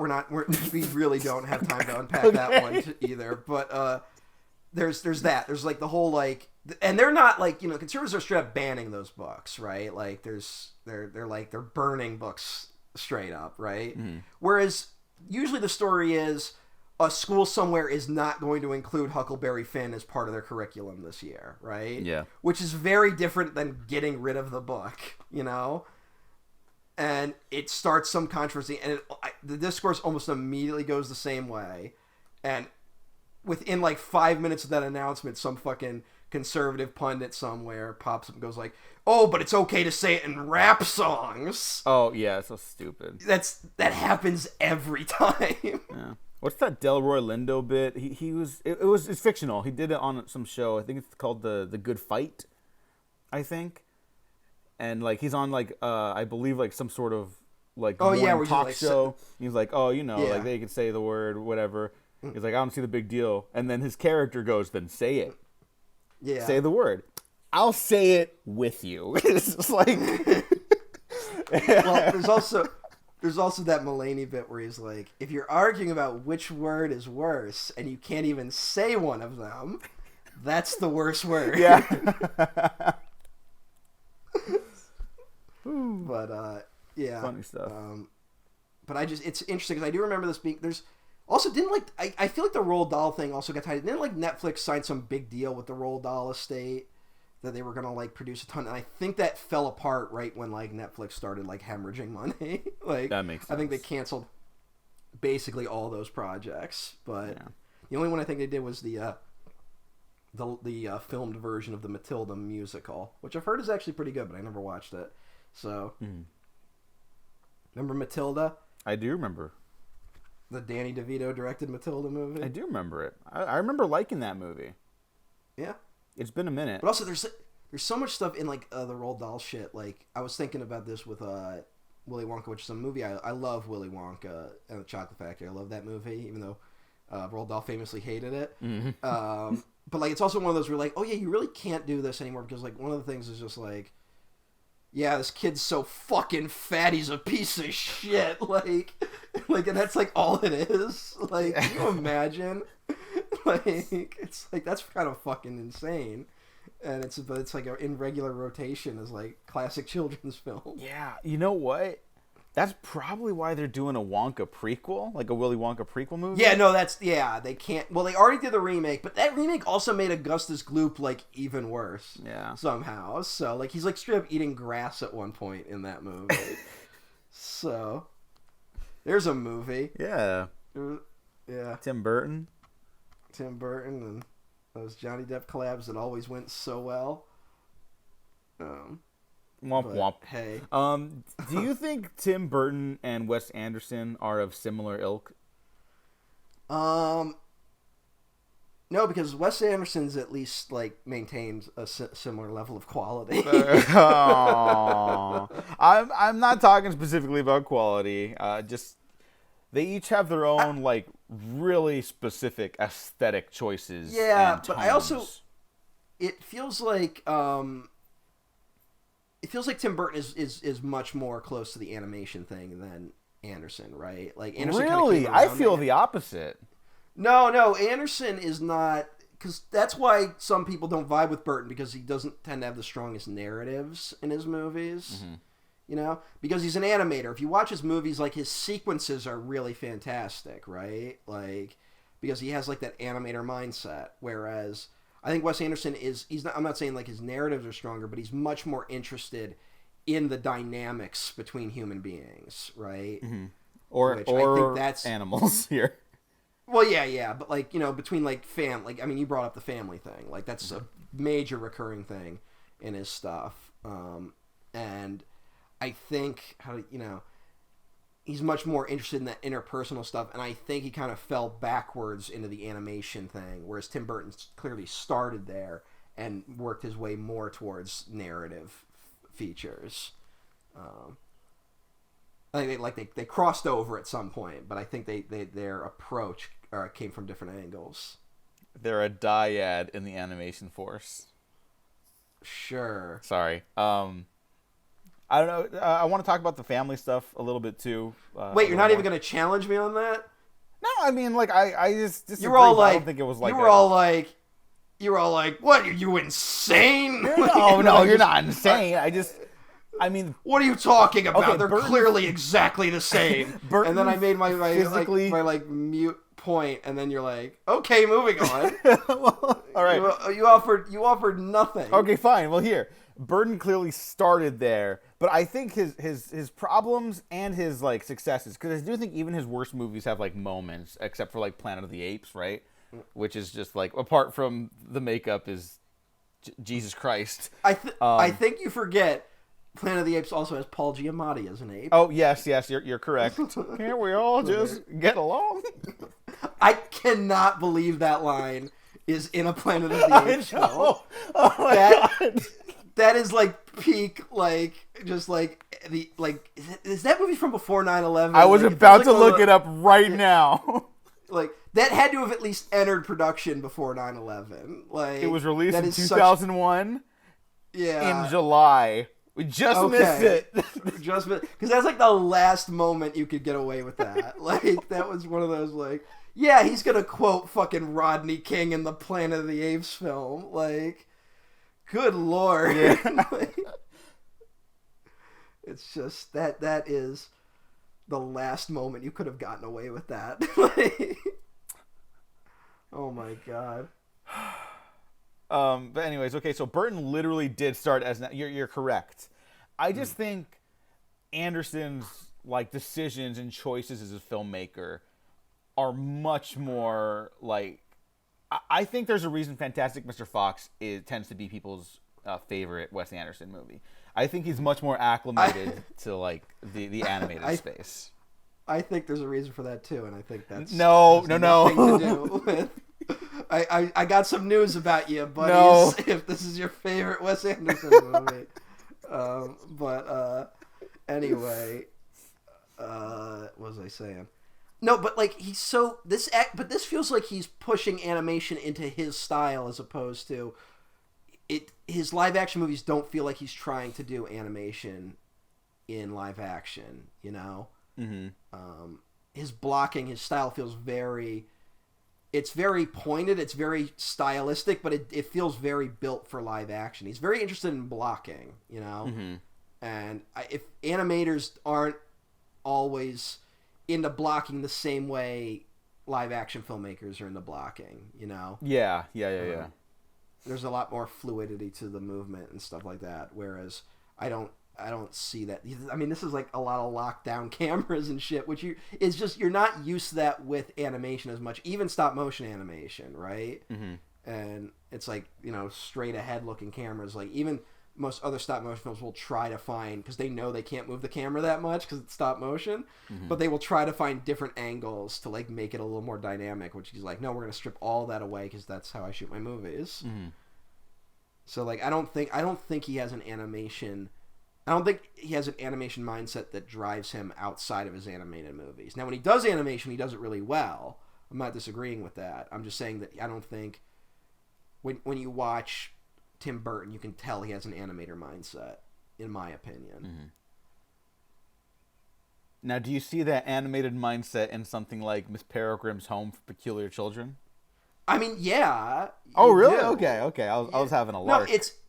No, it's not. It's gotten worse, obviously, and it's now that he's so reliant on CG. He's kind of more like he defers to that, like, which doesn't help things. Like where he used to have to do a lot of his tricks in camera, you know. Yeah. But like, you know, Batman famously doesn't have a great, like, it's not like the strongest narrative Batman movie ever. No. And Batman Returns is even worse, but it looks so amazing, and the individual segments of both those movies are incredibly effective, and you can tell that that's where his mind goes, as opposed to the narrative stuff, which is, I mean, that's what animated movies used to be. They used to not be strong in the narrative sense. It was kind of the Pixar revolution where they kind of put the script as king thing into the animation world. Mm-hmm. Whereas animations before that were more focused on the individual beats as opposed to any sort of driving force, which is why you can get some animated films that can feel a little meandering at times, but if you love the animation, it kind of overrides that thing. I mean, that's Don Bluth's whole thing,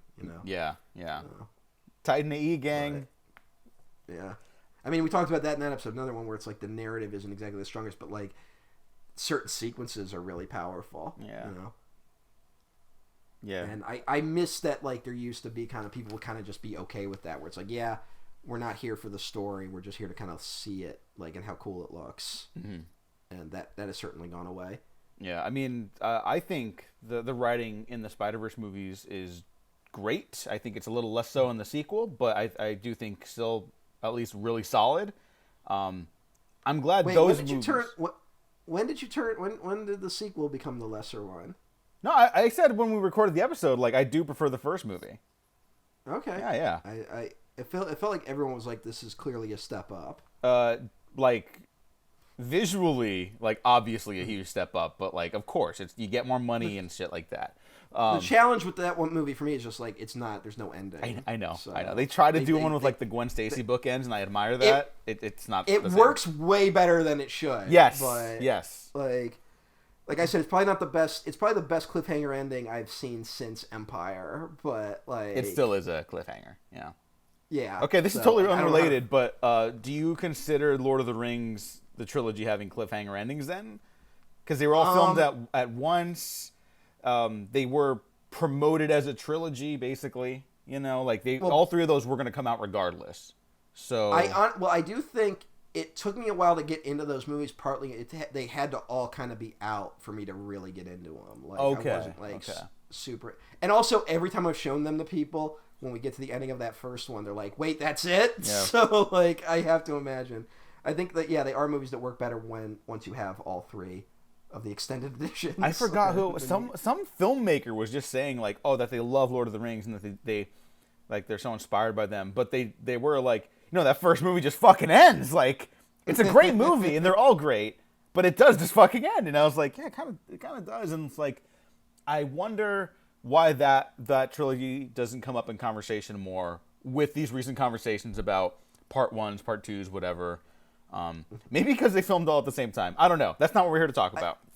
I do want to pivot back a little bit with, like, okay, let's say Tim Burton and Wes Anderson. There's a very interesting response I've heard from writer friends, specifically writer friends, and this is nothing positive or negative, but I do find it fascinating that a lot of people really prefer Wes Anderson's earlier work as opposed to his newer work, because I think his newer work, while the writing is I think just as good as it's ever been, I think he's much more interested in putting all the pieces on the screen, less so on the page. They are on the page too, but he's really showcasing what he can do with every second of a movie frame, right? Versus like people saying like Rushmore's still their favorite, or Bottle Rocket, or even Royal Tenenbaums, which, you know, operate on a normal movie scale even without the Wes Anderson isms, you know? I do think like you have to be into Wes Anderson to like Asteroid City, for example, right? And then I've also heard, to go back to Tim Burton, a lot of people really like Wednesday.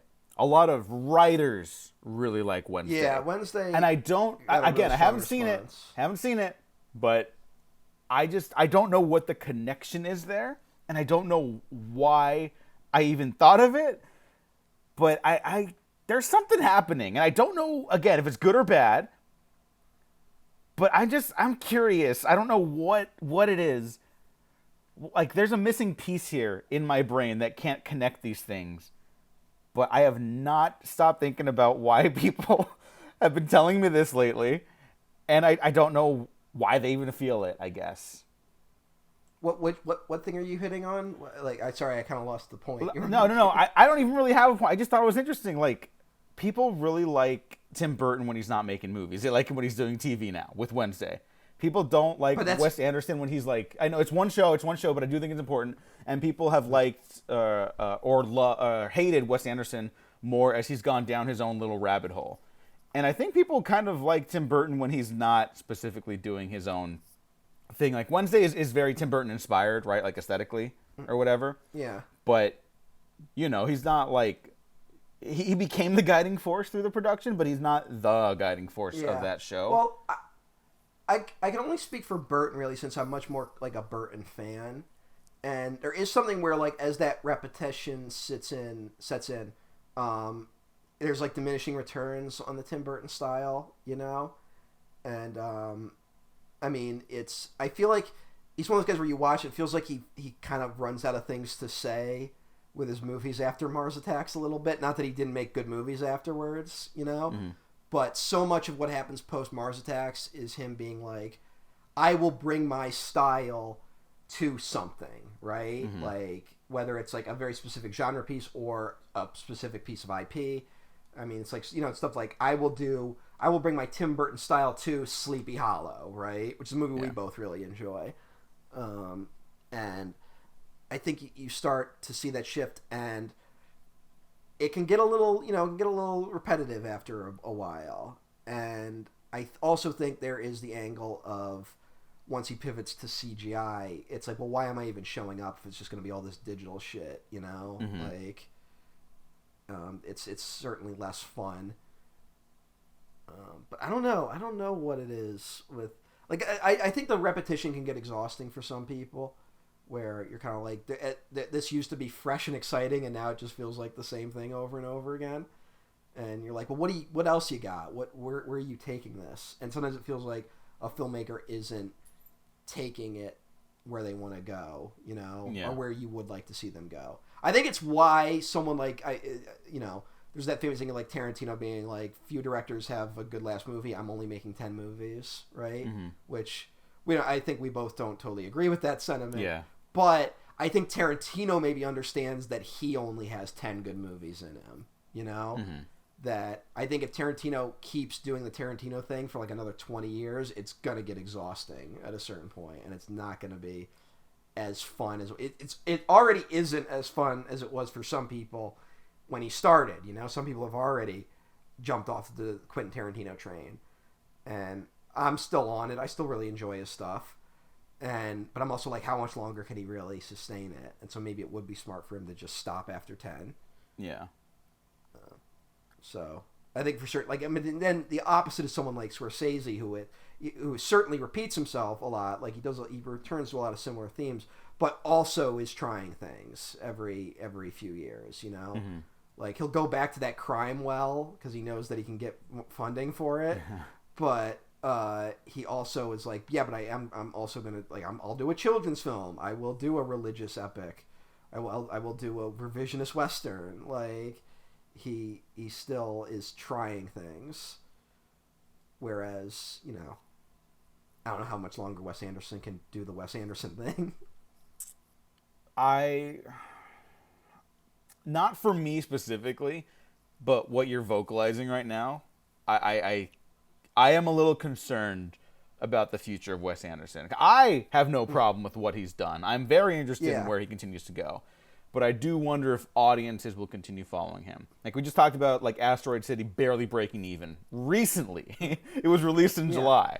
It is now September of 2023. But it seems like it had legs. Like, it did. And in an era where it feels like certain mid-budget movies aren't doing as well. Mm-hmm. So, but I don't know. I feel like right now he's catering more towards people who are already invested. It feels like people like me who aren't like super into it. It's not like he's not gonna attempt to win me back anytime soon, I guess. Yeah, and on some level, you make movies for the audience, you make movies for yourself. Like, I don't mind that he's making movies for himself because I like those. If I was his agent, and this is the worst thing I've ever said in my life, I would be like, hey, buddy, maybe you want to make one for the audience next time. I don't actually give a shit about that. I don't even care. Yeah, I don't care about making for the audience. I'm just like, I'm just kind of like, what else you got, Wes? Like, does he have another thing? Like, do you want to try something different? And maybe he doesn't. I'm okay with that because I like his things. Yeah, no, yeah, that's what I'm saying. But like, it's more just how long can you maintain that for the diehards, right? Mm-hmm. Like, I feel like Tim Burton was in a similar position where his movies were not as good, but he kind of still kept a certain group of people following him, you know? Yeah, where to the point Like, where my journalism mentor, she said her favorite director is Tim Burton. And, like, I was very snooty because I was like, still? Yeah, You know, it feels like, yeah, at a certain point it became uncool to say that. Like, I would say, like, probably around Alice in Wonderland, which is, like, that is definitely the moment where I hop off the Burton train. Which is that's just a terrible film. No, it's one of the worst movies ever made. Yeah. That was one of those ones where, like, I didn't, like, walk out of the movie, but, like, as it was clear it was winding down, I got up and just started leaving. Like, I was like, I don't really care. How far do you go with Burton? Like, when, like... Big Fish. Big Fish is my drop off. I love Big Fish, and then after that, I am done. Like, I love Sleepy Hollow. Planet of the Apes, like, no one seems to like. I'm not a big fan of Big Fish. Mm-hmm. And it feels like that run of Big Fish, Charlie and the Chocolate Factory, Corpse Bride, and Sweeney Todd are movies that are, like, specifically made for the already converted Burton people. Yeah, right? You know what? I kind of like Corpse Bride and Sweeney Todd. I'll give him those. I will. Yeah. I'm in a good mood today because I'm talking about Wes Anderson. Those are movies I enjoyed when I saw them, and also will, like, never seek out again. Yeah, like, I mean, Sweeney Todd, like, I think that's when I realized I love musicals, when I saw that. Yeah. Because I had seen West Side Story beforehand, and then I love all the old Disney stuff, which are, you know, animated, but whatever.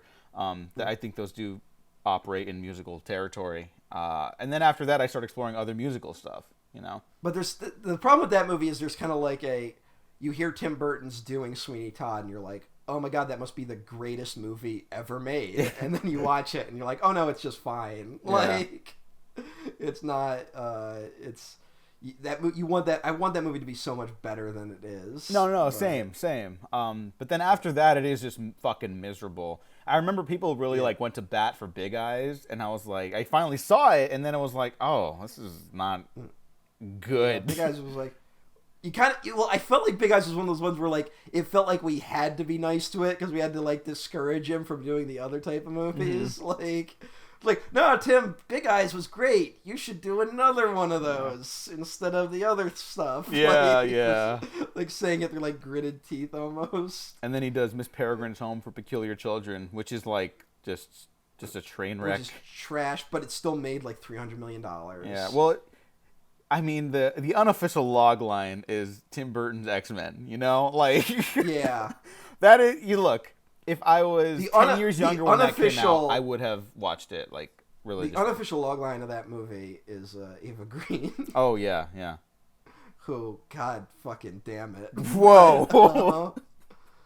I'm just saying. Yeah. She's a very attractive woman. Oh, yes, she is. She's offensively attractive. It's upsetting. Yeah. People shouldn't look that good in life. No. But... so I'm gonna bet that was at least $50 million right there. $50 million and me sneaking into the theater. Jesus Christ. But, it's like Frankenweenie in the middle of that. Yeah. You know what? As a pet owner, I think I'm kind of obligated to almost go to bat for Frankenweenie. I just don't think it's very good. But Frankenweenie's also him being like, I'm going back to the well, because Frankenweenie's like his famous short film. Yeah. That, like, got him some attention. Mm-hmm. And yeah, it feels like he's repeating himself. And like right now he's fucking attached to fucking Beetlejuice 2. No, he's not attached to it. He filmed it.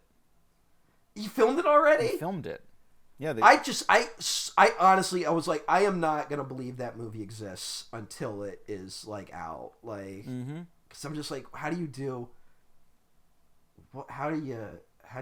it? Like, it's been so long. I know, because remember for so long it was like Beetlejuice Goes Hawaii or something like that. Yeah. Which Kevin Smith almost wrote, but yeah, I would have been interested at a certain point about that. It feels like someone came up with that title before having any idea what the movie was. Oh, 1,000%. And I would have been interested in a Beetlejuice 2 like 13 years ago, maybe. Yeah. Jenna Ortega's in it though. They're continuing the Wednesday collaboration as well as the screenplay.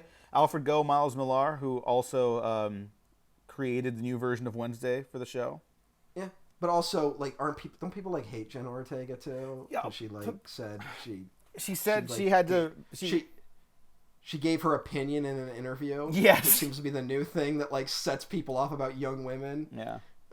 People looking for an excuse to hate women, and like a young actress will say, "Yeah, you know, I wasn't a giant fan of the material," and they're like, "How dare you!" But yeah, it's like, oh, she felt like she had to preserve some agency for herself on set because it's a kind of an open secret that set was a mess. Yeah. And ironically, Tim Burton helped her save it. So Yeah. shout out Tim Burton. Yeah. And I don't know, people are fucking weird about young women. People hate the fucking West Side Story girl too. Yeah, a lot of brown young women seem to get a lot of flack lately. Mm-hmm. Huh. Yeah, it seems to be an odd recurring thing. Yeah. That it feels like TikTok drama though, like that like they take the clips out of context, they go viral on TikTok, and people get angry, and then then you get like weird people in their 30s who are also upset about it. I know, So. it's so stupid. And you know what? Even if they were like difficult to work with or whatever, not that I've heard anything of the sort, mind you. Yeah. Like, sorry, who fucking cares? Yeah. Like, there are genuine monsters out there. Like, who fucking gives a shit? Yeah. Sorry. People are weird. Yeah. Jenna Ortega could work with Wes Anderson. She could totally hit those fucking marks. Is there anyone that can't work with Wes Anderson? I don't know. Other than Gene Hackman. Well, Gene Hackman couldn't work with anyone. You know the fucking Crimson Tide story, right? You must have told me it, but I've already forgotten. Fuck it, let's do it again. I love it. So Tony Scott and his team, they welcoming Gene Hackman to like the production rooms, right? And he's like, "Oh, Gene, these are the storyboards we're gonna shoot. We're gonna get you from these angles. We're gonna whatever." Yeah. And he's like, "I'm not doing any of those shots on the board." Yeah. And then he walks out, and they're like, "Don't show him any more storyboards ever." There's a similar with Quick and the Dead, where Sam Raimi was like, "Now we got to do these setups, and we're gonna do this, and we're gonna do that." And he just fucking hates storyboards. Yeah, and he didn't even show certain. He's just like, "Yeah, we're just gonna do this insert, and we're gonna do this," and Gene Hackman was just like, "No." My God. Yeah, tough customer that Gene. Yeah, Hackman. one of the greatest actors to ever do it. Truly, I am glad he's not working anymore. Yeah, that is honestly why the friendship between Wes Anderson and Bill Murray exists, because allegedly Bill Murray like rose to defend Wes Anderson during the nightmare production of the Royal Tenenbaums. Oh wow! Hey, people are complicated. Yeah, well, I mean, it took another aggro guy to stand up to the other aggro guy on set, so it's not the most shocking thing. What's the Pacific Rim quote? It's like, to defeat monsters, we created monsters of our own. Yeah. Yeah, exactly. Gene Hackman. The only one. Only Bill Murray can defeat Gene Hackman. Like, but let them fight. Let them fight. But no, I think we're discovering that everyone can work with Wes Anderson if they're open to it. Because you know who's fucking terrific in not Fantastic Mr. Fox, because he wasn't in it, but in like everything else he's been in, French Dispatch and Asteroid City? Jeffrey Wright. Yeah, Jeffrey Wright. But Jeffrey Wright's always great. No, he's always great, but like... I do think there is something about Wes Anderson where... I mean, Gene Hackman works in the Royal Tenenbaums, even though he clearly hated being there. Yeah, yeah. It's Wes Anderson can make the stuff work. So I mean, is this the only time this has got to be the only time he worked with Clooney and Streep, correct? Yeah, it is. And that's kind of crazy that this is the one. Like, it is, and they're both really good. Like, I know people kind of like get maybe a little tired of Meryl Streep. She's terrific this season on Only Murders in the Building, by the way, for people that watch that. Well, what is the Onion headline about Meryl Streep where it was like Meryl Streep acquitted of murder because she has no peers? Like, that's very funny. I'd never heard that one. It was funny. It used to go around every now and then. But yeah, she's really terrific. She gives like this really soulful performance, and like there's a real like tragedy because Mr. Fox keeps fucking going back to his old ways, and he's very selfish, and he's not considerate of other people's feelings or their place in the world because he's very self-centered, and he learns to be a better father through the journey of the movie, yada, yada, yada. And it makes sense for Clooney to voice him, because Clooney is in this is kind of that spot with Clooney where it's like, he's still riding high off of like the Ocean's films and other stuff like that, but then people are like, yeah, but like, are you going to settle down one of these days, buddy? Like, he kind of had that reputation at the time because he was getting up there. Yeah. And there was kind of a part of he kind of had that vibe of like he kind of doesn't want to admit he's old, but it fits really well with his character. It does. I just want to say, I even remember, like, because I didn't hear about the Pussy Posse until much later, for example, right? I remember even at the time, I don't know how, must have been just through, like, news headlines on Yahoo or whatever, but, like stories about, like, George Clooney reaches out to try to woo, like, young, up-and-coming actress or whatever. Not, like, super young, nothing skeevy. Yeah. Nothing skeevy, just, like, younger than him. Younger, and it was just like he got around a lot. Yeah, like, that was what it was. Which is fine. Like, I mean, whatever. Warren Beatty or whoever the fuck, right? It was Warren Beatty who like slept his way through Hollywood. Yeah, Warren Beatty like fucked everyone. Yeah, like including his directors. Hey, respect. Consenting adults. He fucked every woman in Hollywood and Elaine May's career. Oh. But anyways, George Clooney, definitely a character. But he's really great in this. And something that Wes Anderson did that a lot of animated movies don't do is they filmed outdoors for the outdoor scenes. Or, like, they recorded audio outdoors for the outdoor scenes and stuff like that. And even sometimes interior scenes. So, like, there's that really funny bit where he's going to sit down and, like, have a meal, Mr. Fox. And then it's like, he's very polite and calm, well-respected. Oh, yeah, and, well, anytime that makes me laugh every time with the movie where they're basically acting sophisticated like adults and like their animal instinct just kicks in for like that brief moment and they just start ripping shit up. And there's footage of Clooney doing that where he's like, well, yeah, they would have to. It's really funny to think about. It's so funny. It's great. It's amazing. That's one of Clooney's strengths is his willingness to like give himself over to directors that want to make him look like a buffoon. No, I think that's the quality of a real movie star more so than that's like totally just charisma. That's totally admirable. I mean, that's why his collaborations with the Coens are so good because like he's just so willing to be the dumbest guy in those movies. Yeah. He flees to Venezuela at the end of Burn After Reading. Like. He's very good at that stuff. I still fucking think about his line reads in Hail Caesar, or like when he's just like he can't even like speak. He's so like fucking dumbstruck. He's like like it's he's an amazing comedic actor. I kind of want to see him do more stuff. I know he's kind of shifted into director priority mode, but I want to see him do more comedic stuff. He's still got time. Like the Coens are still the ones that seem like they can get him to do stuff, but we'll see. We'll see what's going on there. The Coens finally back together, apparently. I know. Well, yeah, I don't know what's going on, but I like their stuff. That was an interesting period. An interesting 2 years, you mean? It was literally 2 years. But it was a big deal. It was like, they're the brothers. Yeah. Like, everyone was like, that's not right. I like that their quarantine movies were like, let's do Macbeth. Yeah, which is a terrific movie, The Tragedy of Macbeth. You know what I fucking found out right now? Because I've been like kind of devouring Kenneth Branagh interviews because I'm very excited to watch Haunting in Venice now. He almost did a Macbeth with Scorsese. Oh, really? Yeah, this was like 10 years ago. I didn't know that. Damn. What happened? I don't know. I don't know. Do you know there's a famous story with John Milius where he was like pitching ideas to a studio, right? Mm-hmm. Trying to get his movies made, and they were kind of saying no to everything. And he was like, well, let me, I got one more. Let me pitch it to you. And he pitches the whole story. And the executive is like, look, if that's what you have to offer, I don't think a story like that could ever work. And the executive got up and left the room. And then Milius goes, I guess some people just don't like Macbeth.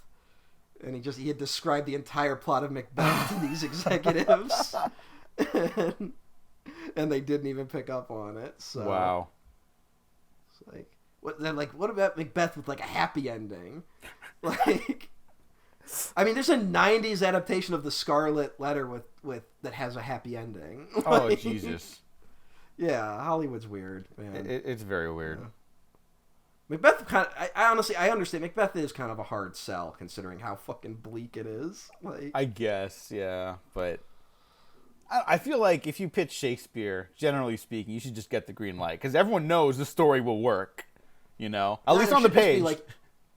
in rotation every few years. They should just be like, all right, we're doing another one. Who wants to do it this time? Yeah, I mean, that's kind of like the beauty of plays, you know? You get to see different interpretations of them. Now, it's different with movies. Not every movie should have that.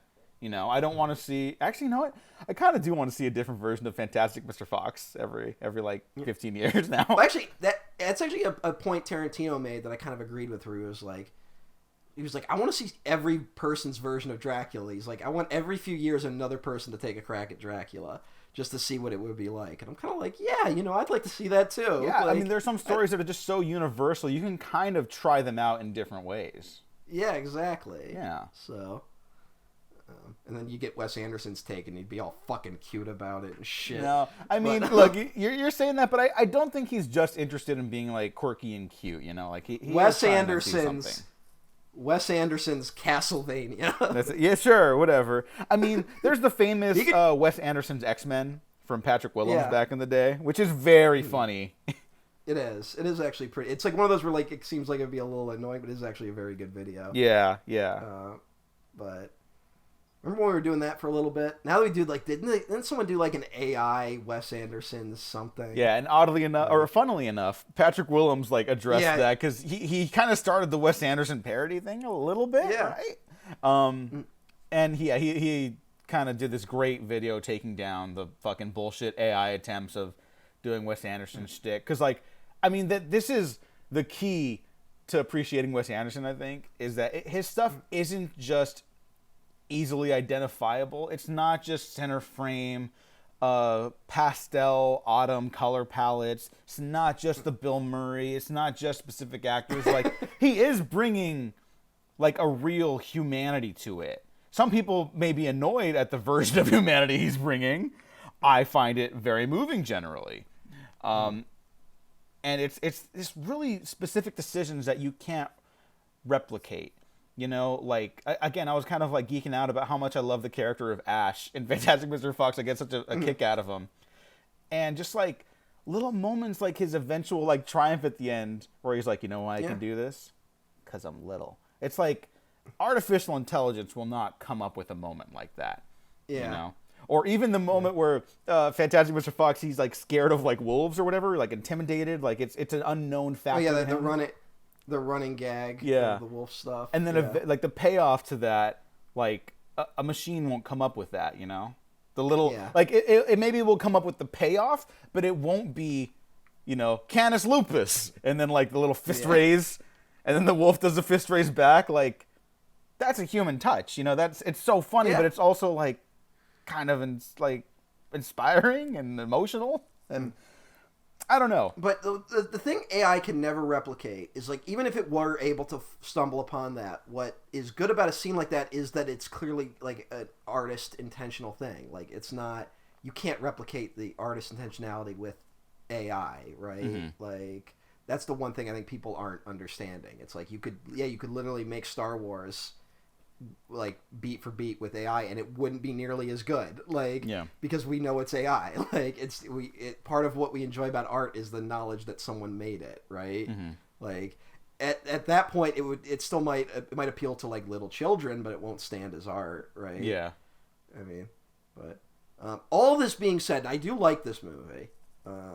It's very good, and like even if I didn't vibe with it totally, the animation is just really nice. Yeah, no, it is such a comfort viewing for me for the fall season. Like, I always kind of consider it a Thanksgiving movie. I don't even give a fuck about Thanksgiving. But you know what? Like, it would kind of make a good Thanksgiving movie, because there's like only like 3 Thanksgiving movies. Yeah, so. It's like this, Planes, Trains, and Automobiles. That scene in Rocky where Paulie throws the turkey in the alley. And Michael Mann's Heat. Yeah, sure. I don't know why. I'd always just considered it that. I could not begin to explain why I feel that. Yeah, sure, buddy. All right.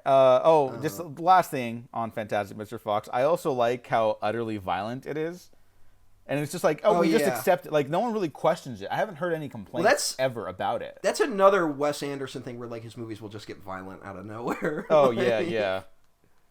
Like, there's that great bit in Life Aquatic, which, spoilers for Life Aquatic, you should watch it. It's a very good movie, where the helicopter crashes. And then Owen Wilson and Bill Murray kind of float. They're like, okay, they're going to get to safety. and then the water under Owen Wilson starts getting red like immediately because he's Yeah. bleeding to death, and it's just like, oh, like it's fucking soul crushing, you know? Yeah, yeah. And then here, it's more funny, the violence, like even when they're like killing like squabs or chickens or whatever, and then like, you know, Fantastic Mr. Fox does it really easily. And then Kylie, the opossum, Oh yeah, he can't do it. He's like, I don't have the same teeth as you. Yeah. Or like the bad guys, Bogus Bunsen Bean, excuse me. Bogus Bunsen Bean. They start shooting like guns, like real guns. Yeah, and they're like, kill him. Yeah. I'm like, good lord. Like all this stuff being said, which we all like about it, it is not shocking at all that this movie didn't make money. No. No. In hindsight, no. Because is this no offense, but this is like there's no way this would appeal to children, like it would have to be a kind of a very specific child, in my opinion. Yeah, maybe. Yeah.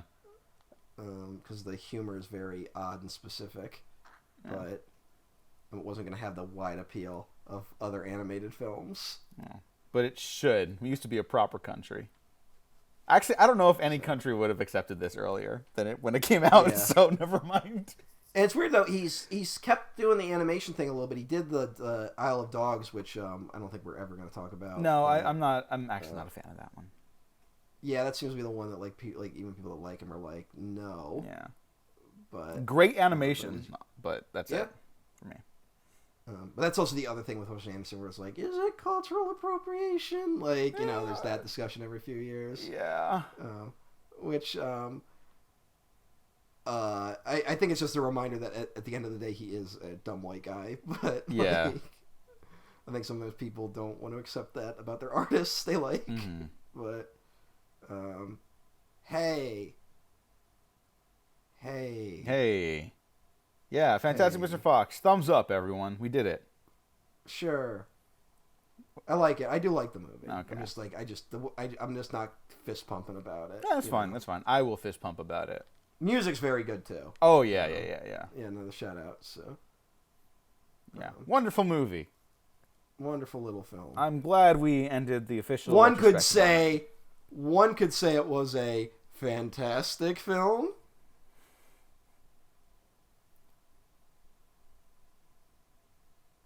One could say. I'm just gonna let you sit it there for a was- bit. Anyway, what are we doing next? Oh yeah, so we're gonna actually add 2 episodes to this retrospective. I will tell you the next one. And I'm gonna keep the other one secret, although I might give it away beforehand because I'm excited about it. But I'm also excited about the next movie, which is the movie that lost to Fantastic Mr. Fox because Matt really wanted to talk about it, and again we were very scared that this series wouldn't have enough to talk about. We were thankfully wrong. Yeah. But we're gonna talk This about has actually Rocky been a and Bullwinkle. very- Yeah, we're doing Rocky and Bullwinkle. But yes, this has actually been a very good series, I think. I think I've enjoyed every movie we've done, basically, and every discussion. Yeah, This was the only one I was kind of nervous about, ultimately. But I think it went well, so... I think so too. And I just want to share when we did the bracket back in July, and I was getting angry at the results. Our friend Ethan retweeted me, and he retweeted some of my anger and quote tweeted and wrote, "Matt, when Rocky and Bullwinkle episode airs anyway," and it's the Donald Trump tweet that says, "I won this election by a lot." So he was Wow. right. He was right. But so yes, we are doing Rocky and Bullwinkle because we. How could we not, Diego? Yeah. Have you seen the Rocky and Bullwinkle movie? Long ago. It'll basically be like a first time watch for me. You are in for a wild ride. Okay. I remember the commercials. It was oddly advertised heavily. They're like, kids like Rocky and Bullwinkle, right? Well, we'll talk about it, but I think that's the start of Boomerang. Not because of the movie, but around that time. And Yeah, no, we can talk about it. We can talk about it, definitely. There's stuff with that old Hanna-Barbera. Hanna-Barbera? Oh, yeah. Hanna and Barbera. Yeah. All right, Matt, thanks for joining me. Thanks for talking about Wes Anderson this one time and then never again. Yes, we will never discuss a Wes Anderson movie ever again because I basically said everything I want to say about Wes Anderson in this episode. Go watch Asteroid City, everyone. But also, I just want to make it very clear: if this is your favorite Wes Anderson movie, you're a furry. But hey, what are you gonna do? I was waiting for it. I was like, is it gonna happen? Did he forget? Like, no, God. I've been teasing Diego all week. I was gonna make this episode about furries, but I honestly didn't have anything to say, like, because I'm not gonna look into it that deeply. How's that? I sent a screenshot to you of some guy breaking that stuff down. So there's a guy online who like breaks down that sort of shit. So what's his name? I followed him on Twitter. Oh, I don't know, but I see the thing. I might have to use that image for like the. Yeah, it's a pretty funny image. His name is, he goes by Professor Lando. Oh, definitely don't know that guy. Yeah, he's just some guy who does like videos about that and like weird niche kinks online that are specifically kind of tied to the anime community. It feels like. Oh, okay. And so I'm like, okay, I can watch this guy's video, so I don't have to do any research. I don't have to ruin my Google algorithm looking stuff up. But Rocky and Bullwinkle, another talking animal movie. Yeah. So unfortunate. Hey, wait. There's oh god, what was it? There's one thing that I was surprised to see that crossed over specifically with the Hugo episode. Helen McCroy, the recently departed Helen McCroy, who was in Hugo, is as what's her name, is in this. Oh yeah, She was the voice of the farmer's wife. Sorry, I can't remember the character's name. Mrs. Bean. Mrs. Bean, yes. So she was Mama Jean at the in Hugo. Yeah. R.I.P. The recently departed, but she was fantastic. Yeah. She was also in the Harry Potter films, apparently. Yeah, she's a mom. Yeah, Narcissa Malfoy. I only know that because I'm looking at the Wikipedia now. But yeah, really standout character. I'm glad they used her well. They could have used her better. Yeah, you fuckers. But I will say, I always did think the actress did a good job without even knowing her and her resume at the time. Yeah, no. The actors always showed up and did their job. Yeah, on that fucking thing.